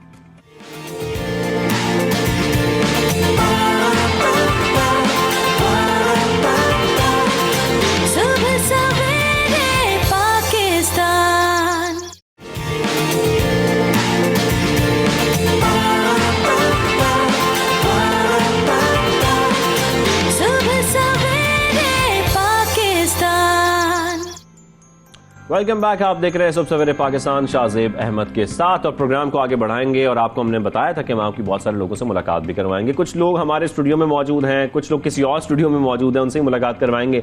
तो सबसे पहले जिनसे आपकी मुलाकात करवाने जा रहे हैं वो आज हमारे साथ मौजूद हैं, जो शख्स एक हिम्मत की आला मिसाल भी है। खैबर पख्तूनख्वा के ज़िला कुरम से इनका ताल्लुक है और इरफानुल्लाह इनका नाम है। बम धमाके में ये बताया जा रहा है कि ये टांगों से महरूम हो गए थे, लेकिन इसके बावजूद उन्होंने हिम्मत नहीं हारी, अपना काम जारी रखा। और क्योंकि इस चीज़ को उन्होंने खुद फील किया तो उन्होंने ये भी कोशिश की कि मैं दूसरों का सहारा बनूं और दूसरों के लिए काम करूं। खास तौर पर कि उन्होंने, जैसा कि हमने जिक्र किया कि हिम्मत नहीं हारी, तो हिम्मत इसलिए नहीं हारी कि वो इस वक्त दूसरों की तालीम के लिए भी काम कर रहे हैं, अपनी तालीम भी उनकी जारी है। फिर बम धमाकों और बारूदी सुरंगों से जो मुतासरा अफराद हैं उनके लिए खास तौर पर वो काम कर रहे हैं, उनकी बहाली के लिए भी और उनकी तालीम के लिए भी। ऐसा उन्होंने सेंटर कायम किया है। इस हवाले से हम जानना भी चाह रहे हैं इरफानुल्लाह की क्या कहानी है, ये सफ़र का आगाज़ कैसे हुआ और ये हादसा उनके साथ कैसे पेश आया। तो आप लोगों की मुलाकात करवाते हैं इरफानुल्लाह से। इरफानुल्लाह हमारे साथ मौजूद है, इनको खुशामदीद कहेंगे सुबह सवेरे पाकिस्तान में। कैसे हैं आप? Good morning. बहुत शुक्रिया, थैंक यू सो मच आपका और आपकी नेटिव न्यूज़ का कि आप लोगों ने मुझे अपने प्रोग्राम में इनवाइट किया। बहुत शुक्रिया। Good morning. इरफानुल्लाह, हमें तो आपसे मुलाकात करके बहुत खुशी हो रही है कि आप माशाल्लाह हिम्मत के साथ इतना काम कर रहे हैं, तालीम के लिए भी और तमाम जो मुतासरा अफराद हैं उनकी बहाली के लिए भी। मुझे थोड़ा सा बताइएगा, सबसे पहले तो ये बताइएगा ये वाकया क्या हुआ था, आपको ये प्रॉब्लम जो हुआ, ये कौन सा बम धमाका था, कहाँ का बम धमाका था, कैसे हुआ सब कुछ? अच्छा जी, ये 25 जुलाई 2011 को मैं स्कूल से वापस आ रहा था। मेरे साथ दोस्त थे, कजन्स थे और अंकल था। तो जब हम ज़िला कुरम के जो मेन बाज़ार है सद्दा बाज़ार, उसमें में पहुंचे तो अंकल ने कहा कि आप बच्चों को पहुंचाओ घर। तो बच्चों को मैंने गाड़ी में बैठा के उनको बताया कि आप लोग जाए। मैंने अंकल को कहा कि मैं आपके साथ जाता हूँ। वो पेशे के लिहाज से खुद जर्नलिस्ट था, उस वक्त जो हालात थे वो कवर कर रहे थे। मैंने कहा कि आपके ये मैं देखना चाहता हूँ जो आप लोग कर रहे हैं। तो उसके साथ मैं गया, वो कुछ दोस्तों के साथ मिला। दोस्तों ने कहा कि चाय पीते हैं। तो वो जब दुकान में अंदर गए, मैं भी अंदर होने वाला था, तो उधर बम धमाका हो गया वो दुकान के सामने। और बदकिस्मती से उस बम धमाके में हमारे साथ 3 बंदे शहीद हो गए मौके पे। 15 जख्मी थे और 15 जख्मी मेरे दोनों टांगे उसमें ज़ाया हो गए। और उस वक्त मेरा उम्र भी छोटा था, 4th क्लास में मैं पढ़ रहा था और एग्ज़ाम्स मेरे चल रहे थे। तो फिर मुझे ज़िला कुरम, उस वक्त तो कुरम एजेंसी था, तो मुझे डिस्ट्रिक्ट हेडक्वार्टर हॉस्पिटल शिफ्ट किया। उधर मेरा इलाज जो था वो नामुमकिन था। फिर मुझे उन्होंने हंगू शिफ्ट किया। हंगू में मेरा ट्रीटमेंट हुआ, जो इनिशियल मेरा ट्रीटमेंट था। फिर मैंने टांगे लगाए और फिर मैंने जो अपनी तालीमी सिलसिला था वो 5वीं क्लास से शुरू किया दोबारा। लेकिन इरफानुल्लाह, ऐसे मुश्किल वक्त से निकलने के लिए बड़ी हिम्मत चाहिए और मेंटली स्टेबल होने में बड़ा वक्त लग जाता है। तो मुझे थोड़ा सा बताइएगा फिर आपको किस चीज़ ने हिम्मत दी कि आप उन हालात से बाहर निकले और फिर आपने दूसरों के लिए काम करना शुरू किया? जी, ये ऐसा था क्योंकि मेरा अंकल जो था सबसे ज़्यादा सपोर्ट उसने मुझे दिया। वो मुझे मोटिवेट करता था कि इरफान आप डिफरेंटली एबल नहीं है। और ख़ुद भी जब मैं देखता था, मेरा मकसद यही था कि मुमकिन काम हर कोई कर सकता है। क्योंकि जब माशरे में किसी के साथ ऐसा हादसा होता है या पोलियो की वजह से या नेचुरली या कोई ऐसा इंसिडेंट जिंदगी में होता है तो वो हिम्मत हार जाता है। मैंने ये सोचा कि मैं लोगों को भी मोटिवेट करूं, मुमकिन काम हर कोई कर सकता है, क्यों ना मैं अपना तालीमी सिलसिला जो है वो भी शुरू करूं और नामुमकिन काम किया जाए। जो हमारे बहन भाई है उनकी फलाह बहबूद के लिए भी मैं काम शुरू करूं, ताकि इससे जो पाकिस्तान का यूथ है वो भी मोटिवेट हो सके और जो दूसरी डिफरेंटली। अच्छा, थोड़ा सा अपने बारे में बताइएगा, आप इस वक्त क्या तालीम हासिल कर रहे हैं, क्या कर रहे हैं? खास तौर पर जब हम मुतासरा अफराद का जिक्र कर रहे हैं कि आप उनकी बहाली के लिए भी काम कर रहे हैं, उनकी तालीम के लिए भी काम कर रहे हैं, इस वक्त आपकी एक्टिविटीज क्या हैं? मैं इस वक्त BS पॉलिटिकल साइंस कर रहा हूँ पेशावर का जो प्रेस्टिजियस इंस्टीट्यूशन है इस्लामिया कॉलेज पेशावर से। और साथ मैं फाटा डिसेबल वेलफेयर ऑर्गेनाइजेशन के प्लेटफॉर्म से कबायली अजला की जितनी भी मजदूर है, ख़ासकर वो मजदूर जो मेरे तरह बारूदी सुरंगों से, बम धमाकों से मजदूर हो चुके हैं, उनकी जो इम्प्लांटेशन है अपर लोअर लिम्स, जो मसनूई अज़ा है, वो हम फ्री ऑफ कॉस्ट प्रोवाइड करते हैं पाकिस्तान आर्मी की ताउन से। और साथ वो लड़के जो मेरी तरह स्टूडेंट्स थे जिनकी ज़िंदगी में ऐसे वाक़यात आ गए हैं, उनको फुल्ली फंडेड स्कॉलरशिप्स पे पाकिस्तान की जो बड़ी इंस्टीट्यूशंस है, मसलन army public school, FG schools, cadet colleges, वहाँ भिजवाते हैं और फुल्ली फंडेड स्कॉलरशिप्स पे उन पे तालीम हासिल करते हैं, ताकि वो मकसद हमारा यही है कि वो ना अपने घर पे और ना इस माशरे पे बोझ बन से, ताकि वो इस माशरे में इसकी डेवलपमेंट में वो कंट्रीब्यूट कर सके, ताकि वो ये फील ना कर सके। लेकिन आप ये जो जिक्र कर रहे हैं अज़ा की पेवंदकारी का, अब तक कितने अफराद की मदद आप ऑलरेडी कर चुके हैं? क्योंकि जाहिर बात है इरफानुल्लाह, इसके लिए बहुत बड़े फंड्स चाहिए होते हैं, फंड्स की ज़रूरत भी पड़ती है, तो ये सारा मामला आप कैसे संभाल रहे हैं? ये जी हम पब्लिक भी हमारे साथ कंट्रीब्यूट करता है, और जो सबसे ज़्यादा कंट्रीब्यूशन वो हमारे साथ करता है 11 कोर जो है पेशावर कोर कमांडर साहब। उस वक्त स्टार्ट लिया था हमारे साथ जनरल शाहीन मज़हर महमूद साहब ने, और वो टिल कंटिन्यू है। 1021 बंदों को जो वॉर विक्टिम्स थे, जो मुख्तलिफ ये बम धमाकों बारूदी सुरंगों से वो मजदूर हो चुके थे, उनको हमने ये लोअर और अपर लिम्ब इम्प्लांटेशन कराई। और साथ 18 स्टूडेंट्स, वो स्टूडेंट्स जो मुख्तलिफ हादसात की वजह से मजदूर हो चुके थे, वो मुख्तलिफ पाकिस्तान के जो मुख्तलिफ इंस्टीट्यूशंस है वो फुली फंडेड स्कॉलरशिप पे पढ़ रहे हैं। ज़बरदस्त। तो अब आपका इरफानुल्लाह माशाल्लाह आप बड़ी हिम्मत वाला काम कर भी रहे हैं और दूसरों का सहारा भी बन रहे हैं। आखिर में क्या कहना चाहते हैं, मुस्तकबिल के क्या प्लान्स हैं जो आप हमारे प्लेटफॉर्म से शेयर करना चाहते हैं? मुस्तकबिल में तो मेरा ये एक उस पे मैंने काम शुरू किया है, कॉम्प्लेक्स पे, डिसेबिलिटी कॉम्प्लेक्स जो है वो पूरी पाकिस्तान में नहीं है। हमारा मकसद ये है कि उसमें एजुकेशन की फैसिलिटीज़ भी हो, आर्टिफिशियल लिम्स के लिए भी, उनके रोज़गार के लिए skill development centres, trauma handling centre, वो मेरा प्लान है। वो इंशाल्लाह सारे पाकिस्तान के मज़दूरों को इंशाल्लाह वो सर्विसेज देंगे। तो उस पर तकरीबन हमने काम किया भी है, और अनकरीब इंशाल्लाह उसका हम बुनियाद रखेंगे, ताकि वो फिर सर्विसेज प्रोवाइड कर सके ओवरऑल पाकिस्तान की जितने भी डिफरेंट लेवल लोग हैं। Thank you very much Irfanullah, आपने हमें ज्वाइन किया। सबसे पहले पाकिस्तान से मुलाकात करके बहुत अच्छा लगा, बड़ी हिम्मत मिली, और मेरे ख्याल में बहुत सारे लोगों को आप से बड़ी इंस्पिरेशन मिली होगी कि आप इस तरीके से काम कर रहे हैं और दूसरों के लिए काम कर रहे हैं, दूसरों के लिए एक तरह से आप जो है वो हेल्प भी कर रहे हैं उनकी, और अपनी जो पढ़ाई है वो भी जारी रखे हुए हैं। Thank you very much for joining us.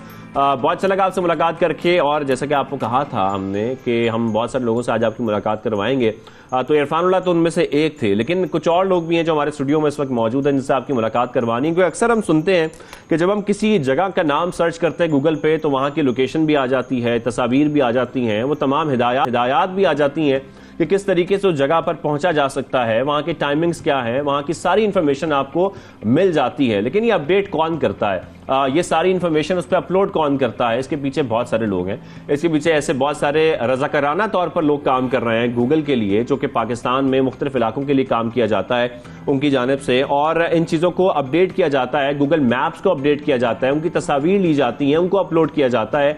लेकिन इसके लिए बड़ी मेहनत दरकार होती है। लेकिन ये क्यों किया जाता है, और इस तरीके से करने से हमें टूरिज्म में क्या एक मदद मिलेगी, और हमारे यहाँ खासतौर पर पाकिस्तान में बहुत सारी जगहों को अपडेट करने से हमारे जो लोग हैं वो उससे किस तरीके से मुस्तफीद हो सकते हैं, हमारी सयाहत को कैसे फरोग मिलेगा, इसी पर बात करने के लिए आज हमारे स्टूडियो में दो मेहमान मौजूद हैं, उनसे आपकी मुलाकात करवाते हैं। मसीदिया और सालेह हमारे साथ मौजूद हैं। अस्सलाम वालेकुम, कैसे हैं आप दोनों? वालेकुम अस्सलाम, खैरियत से हैं? सवाल आप ठीक ठाक हैं? सर बहुत बड़ी जो है ना, ये पढ़ रहा था जब मैं सारी खबर, तो मुझे बड़ी एक क्यूरियोसिटी भी हो रही थी, ये सब कुछ होता कैसे। काशिफ साहब, सबसे पहले आप बताइएगा कि ये बेसिकली है क्या। जब हम गूगल मैप्स की बात करते हैं, पिक्चर्स अपलोड करने की बात करते हैं, ये सब कुछ आप किस तरीके से करते हैं और किन इलाकों में करते हैं? सबसे पहले बहुत शुक्रिया, आपने हमें अपने प्रोग्राम में मदऊ किया। ये किसी भी एरिया में हम कर सकते हैं, जो भी गूगल मैप्स की जितनी भी अपडेट है, क्योंकि छोटे कारोबार हर गली हर शहर में मौजूद है, जिनको, और बेशतर हमारे शहर का एक मसला ये है कि बेशतर जितने भी कारोबार हैं वो गूगल मैप पे आपको नज़र नहीं आ रहे हो। नहीं आ रहे। जैसे एक मिसाल है कि मैं हुसैनाबाद फूड स्ट्रीट पे मैं रहता हूँ, वहाँ पे करीबन 1000 से ऊपर दुकानें छोटी बड़ी हर किस्म की हैं। उसमें से कुछ टाइम पहले तक तकरीबन 100-150 के करीब दुकानें सिर्फ नजर आती थी। और दुकानें से मुराद है इसमें खाने की दुकानें भी हैं, इलेक्ट्रिशियंस की दुकानें भी हैं, और बाकी हर चीज की दुकान, छोटे बड़े रेस्टोरेंट्स आ रहे हैं, जितने भी कारोबार हैं। बिल्कुल। तो जब मुझे लगा कि इन सब चीज़ों को भी गूगल मैप पे आना चाहिए, तो उसके बाद फिर मैंने वहाँ पे वॉक शुरू कर दी। कभी सुबह के वक्त निकल जाता था, कभी रात के वक्त, और फिर मैं गूगल पे अपडेट करता जाता था सब चीज़ों को, सब दुकानों को। और आज उसका सबसे बड़ा फ़ायदा उनको ये हुआ कि उनको डिलीवरी सिस्टम में उनको फायदा हो गया, उनके फोन नंबर सबके लोगों तक रसाई जो है बड़ी आसान हो गई। अच्छा, आप गूगल गाइड भी हैं सवाल है, तो मुझे थोड़ा सा बताइएगा गूगल गाइड का क्या काम है, और ये पिक्चर्स अपलोड करने के खास तौर पर क्या मकासद हैं? कि आप पूरी लोकेशंस को अपलोड भी करते हैं, जगहों को भी, जैसे काशिफ भाई भी फरमा रहे हैं कि जगहों को भी अपलोड किया जाता है, दुकानों को भी, छोटे कारोबार को भी। ये सब कुछ करने का मकसद बुनियादी क्या है? ये सब कुछ करने का मकसद है कि हम अपने शहर को, अपने मुल्क को दुनिया के सामने लाएं, ख़ासकर टूरिज़्म के तौर पे, क्योंकि पूरी दुनिया में आपने देखा होगा मईशत जो तरक्की कर रही है वो टूरिज़्म के थ्रू कर रही है। तो हम चाहते हैं कि हमारा टूरिज़्म प्रमोट हो। एज ए ट्रैवल गाइड जितनी भी जगहों में ट्रैवल करता हूँ तो उनकी हिस्ट्री है, तो वो जब अपडेट होगी तो आने वाले वक्त में जो ट्रैवलर आ रहा है बाहर मुल्क से, तो वो उसे ईजी होगा सर्च करना। गूगल पे आप अट्रैक्शन को क्लिक करते हैं, ऊपर ऑप्शंस आते हैं, गैस स्टेशन, अट्रैक्शंस। आप अट्रैक्शंस को क्लिक करेंगे तो आपको आसपास जितनी भी हिस्टोरिकल प्लेसेस होंगी वो उनकी इन्फॉर्मेशन दे देगा। तो ये फायदा होता है। पिक्चर्स अपलोड करते हैं, 360 फोटोज। अच्छा, फिर आप लोग निकलते हैं सड़कों पर और वो 360 कैमरा से पिक्चर्स कैप्चर करते हैं बकायदा? अब अपने फोन से भी कर रहे होते हैं? जी, फोन के अंदर एक ऐप है गूगल स्ट्रीट व्यू के नाम से, उससे आप कैप्चर करते हैं, लेकिन उससे थोड़ा सा प्रैक्टिस जब आप करेंगे तो परफेक्शन आएगी, क्योंकि वो एक एक स्नैप लेता है और राउंड आपको 360 घूमना पड़ेगा। ऊपर स्नैप लेंगे, फिर नीचे से उसको फिर वो स्टिच करेगा, तब जाके वो प्रॉपर 360 बनेगी, जो कि मुश्किल है। लेकिन 360 कैमरा जो है वो बेहतरीन तरीके से with in a single click वो आपको 360 व्यू दे देगा, क्योंकि उसके दोनों तरफ एक लेंसेज होते हैं 180 डिग्री के। आपने मोबाइल से कनेक्ट किया और सेल्फी स्टिक या स्टिक पे लगाया स्टैंड पे, उस सिंगल क्लिक के जरिए वो 360 कैप्चर करेगा और फिर उसको आप अपलोड। अच्छा, मुझे एक बात बताएं, एक बड़ी प्रॉब्लम है, अक्सर मैं गूगल पे सर्च करता हूं तो ये जो सैटेलाइट व्यू होता है ना वॉक करने का, वो पाकिस्तान में नहीं आता, बाकी सब ममालिक में आता है। इसकी क्या वजह है काशिफ साहब? ये स्ट्रीट व्यू की आप शायद बात कर रहे हैं, जो ब्लू लाइंस होती हैं। बिल्कुल, ब्लू लाइंस होती है, इसमें आप बाकायदा किसी भी एरिया में वॉक करके देख सकते हैं 360 व्यू। ये पाकिस्तान में नहीं किया जा सकता, हमारा एक लिमिटेड व्यू आ रहा होता है। अभी रिसेंट ये पाकिस्तान इंडिया दोनों में ही नहीं था, और अभी रिसेंटली गूगल ने इंडिया में 50 शहरों में ये स्टार्ट किया है। अच्छा, street view, Google street view, जो ब्लू लाइंस होती हैं। मगर कुछ सिक्योरिटी के इश्यूज से जो यहाँ पे, जिसकी वजह से यहाँ पे ये नहीं के इश्यूज दुनिया भर में है। ये मुझे लगता है कि कोई और मसला है पाकिस्तान नहीं, ये सिक्योरिटी के ही वजह से ही अलाउ नहीं था। अच्छा, यहाँ पे, और अभी तक कोई इसकी न्यूज़ नहीं है कि ये अलाउ हो। ठीक है। अच्छा, इसके साथ साथ मुझे ये जरूर बताइएगा कि हम ये समझते हैं कि पहली बात तो ये कि ये सब लोग काम कर सकते हैं, ऐसा ही है? तो मुझे ये जरूर बताइएगा, सवाल है कि क्या हर बंदा ये चीजें अपडेट कर सकता है? और दूसरी बात, ये लोग ये समझते हैं कि गूगल की तरफ से इसका शायद आपको बहुत ज्यादा मुआवजा मिलता है और इसकी अच्छी खासी पेमेंट होती है, फाइनेंशियली आपको सपोर्ट किया जाता है कि जी आप हमें अपडेट करें, हम आपको ऐसे हजारों डॉलर्स देंगे। तो क्या कोई डॉलर्स मिलते हैं या ये बस बातें हैं? ये सिर्फ वॉलंटियर बेस काम है। जिस तरह के आपने देखा होगा कि यूट्यूब ने पे करना शुरू किया, तो उसमें कई ऐसी चीजें भी आ गई जो फेक भी हैं। तो गूगल नहीं चाहता कि वो मैप खराब हो, सिर्फ वही लोग अपडेट करें जो पैशनेट हैं, जो असल चीजें अपडेट करते हैं। अगर कैश मिलना शुरू हो गया, अभी तो हमें पर्क्स मिलते हैं इन फॉर्म ऑफ बैजेस और लेवल्स, लेकिन अगर उसने पे करना शुरू किया तो सबके सब यहाँ आ जाएंगे और उसको उस तरह से अपडेट नहीं कर पाएंगे जिस तरह हम बाय पैशन करते हैं। और उस जगहों की अपडेट जो होती है वो आप किसी भी तरह कर सकते हैं। लाइक आप फेसबुक, इंस्टा पे तस्वीरें अपलोड करते हैं, किसी कहीं खाना खाने गए तो उसके रिव्यू देते हैं, सेम रिव्यू आप तस्वीरों के साथ दे दें गूगल मैप्स पे, ताकि वो आने वाले लोगों लेकिन को लेकिन पता ये चले। पैशन आप में तो पाया जाता है, सवाल है काशिफ साहब में पाया जाता है, क्या ये बहुत सारे लोगों में पाया जाता है कि वो इस तरीके से गूगल को अपडेट कर रहे हैं? जी, बहुत सारे ऐसे वॉलंटियर्स हैं जो गूगल मैप्स पे काम कर रहे हैं और वो रिकग्नाइज्ड भी हैं। अब जैसे मैं गूगल ट्रस्टेड प्रो हूँ, गूगल से वेरीफाइड, तो सिर्फ 50 लोग हैं पूरे पाकिस्तान में जो स्ट्रीट व्यू फोटोग्राफी करते हैं और वो गूगल से वेरीफाइड है। गूगल उनको एक बैज देता है कि ये जब भी हम 360 कहीं अपलोड करते हैं तो वो जगह बूस्ट होती है अपने आप, वो बिजनेस बूस्ट होता है। तो ये सब वॉलंटियर बेस लोग काम कर रहे हैं इस पर, लेकिन इसमें अक्सर जो प्राइवेट तस्वीरें होती वो अलाउ नहीं होती, सिर्फ प्लेसेस की तस्वीरें, फूड्स की तस्वीरें, ताकि लोगों को उस तक रसाई हासिल हो। अच्छा, हमारे साथ शाहरुख हमारे एक प्रोड्यूसर है, वो भी बता रहे हैं कि वो भी लेवल 5 पे काम करते हैं लोकल गाइड का, इस तरीके से गूगल को सर्व कर रहे हैं। शाहरुख, क्या बात है आपकी। तो अच्छा, मुझे बताइएगा काशिफ भाई कि ये तो सारी बात हो गई कि किस तरीके से आप लोग, एक पैशन है आप लोगों का, यानी कि आप लोगों का प्रोफेशन कुछ और है और ये सिर्फ पैशन है कि जिसके तहत आप ये काम कर रहे हैं, गूगल को सर्व कर रहे हैं ताकि लोगों को एक हेल्प मिले। एक तो फायदा टूरिज्म को पहुंचता है, और क्या फायदे हैं इसके खास तौर पर? मैं सबसे पहली चीज़ जो ये अभी जो बात कर रहे थे उसी को मैं ज़रा कंटिन्यू करना चाहता था कि ये जो कम्युनिटी है, जो गूगल की जो कम्युनिटी है, दुनिया भर में तकरीबन 15 करोड़ से ज़्यादा लोग हैं जो ये गूगल की अपडेट सारी करते रहते हैं पूरी दुनिया में, और ख़ास तौर पे पाकिस्तान में इसकी कम्युनिटी है मगर इतनी मुनज़्ज़म नहीं है।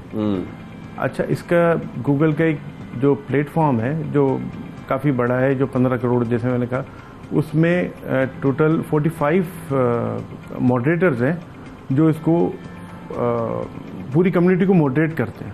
अच्छा, तो उन 45 में से एक मैं भी हूँ पूरी दुनिया में से जो सेलेक्ट होते हैं। तो इनके आप हैंडल कर रहे होते हैं ओवरऑल सबको?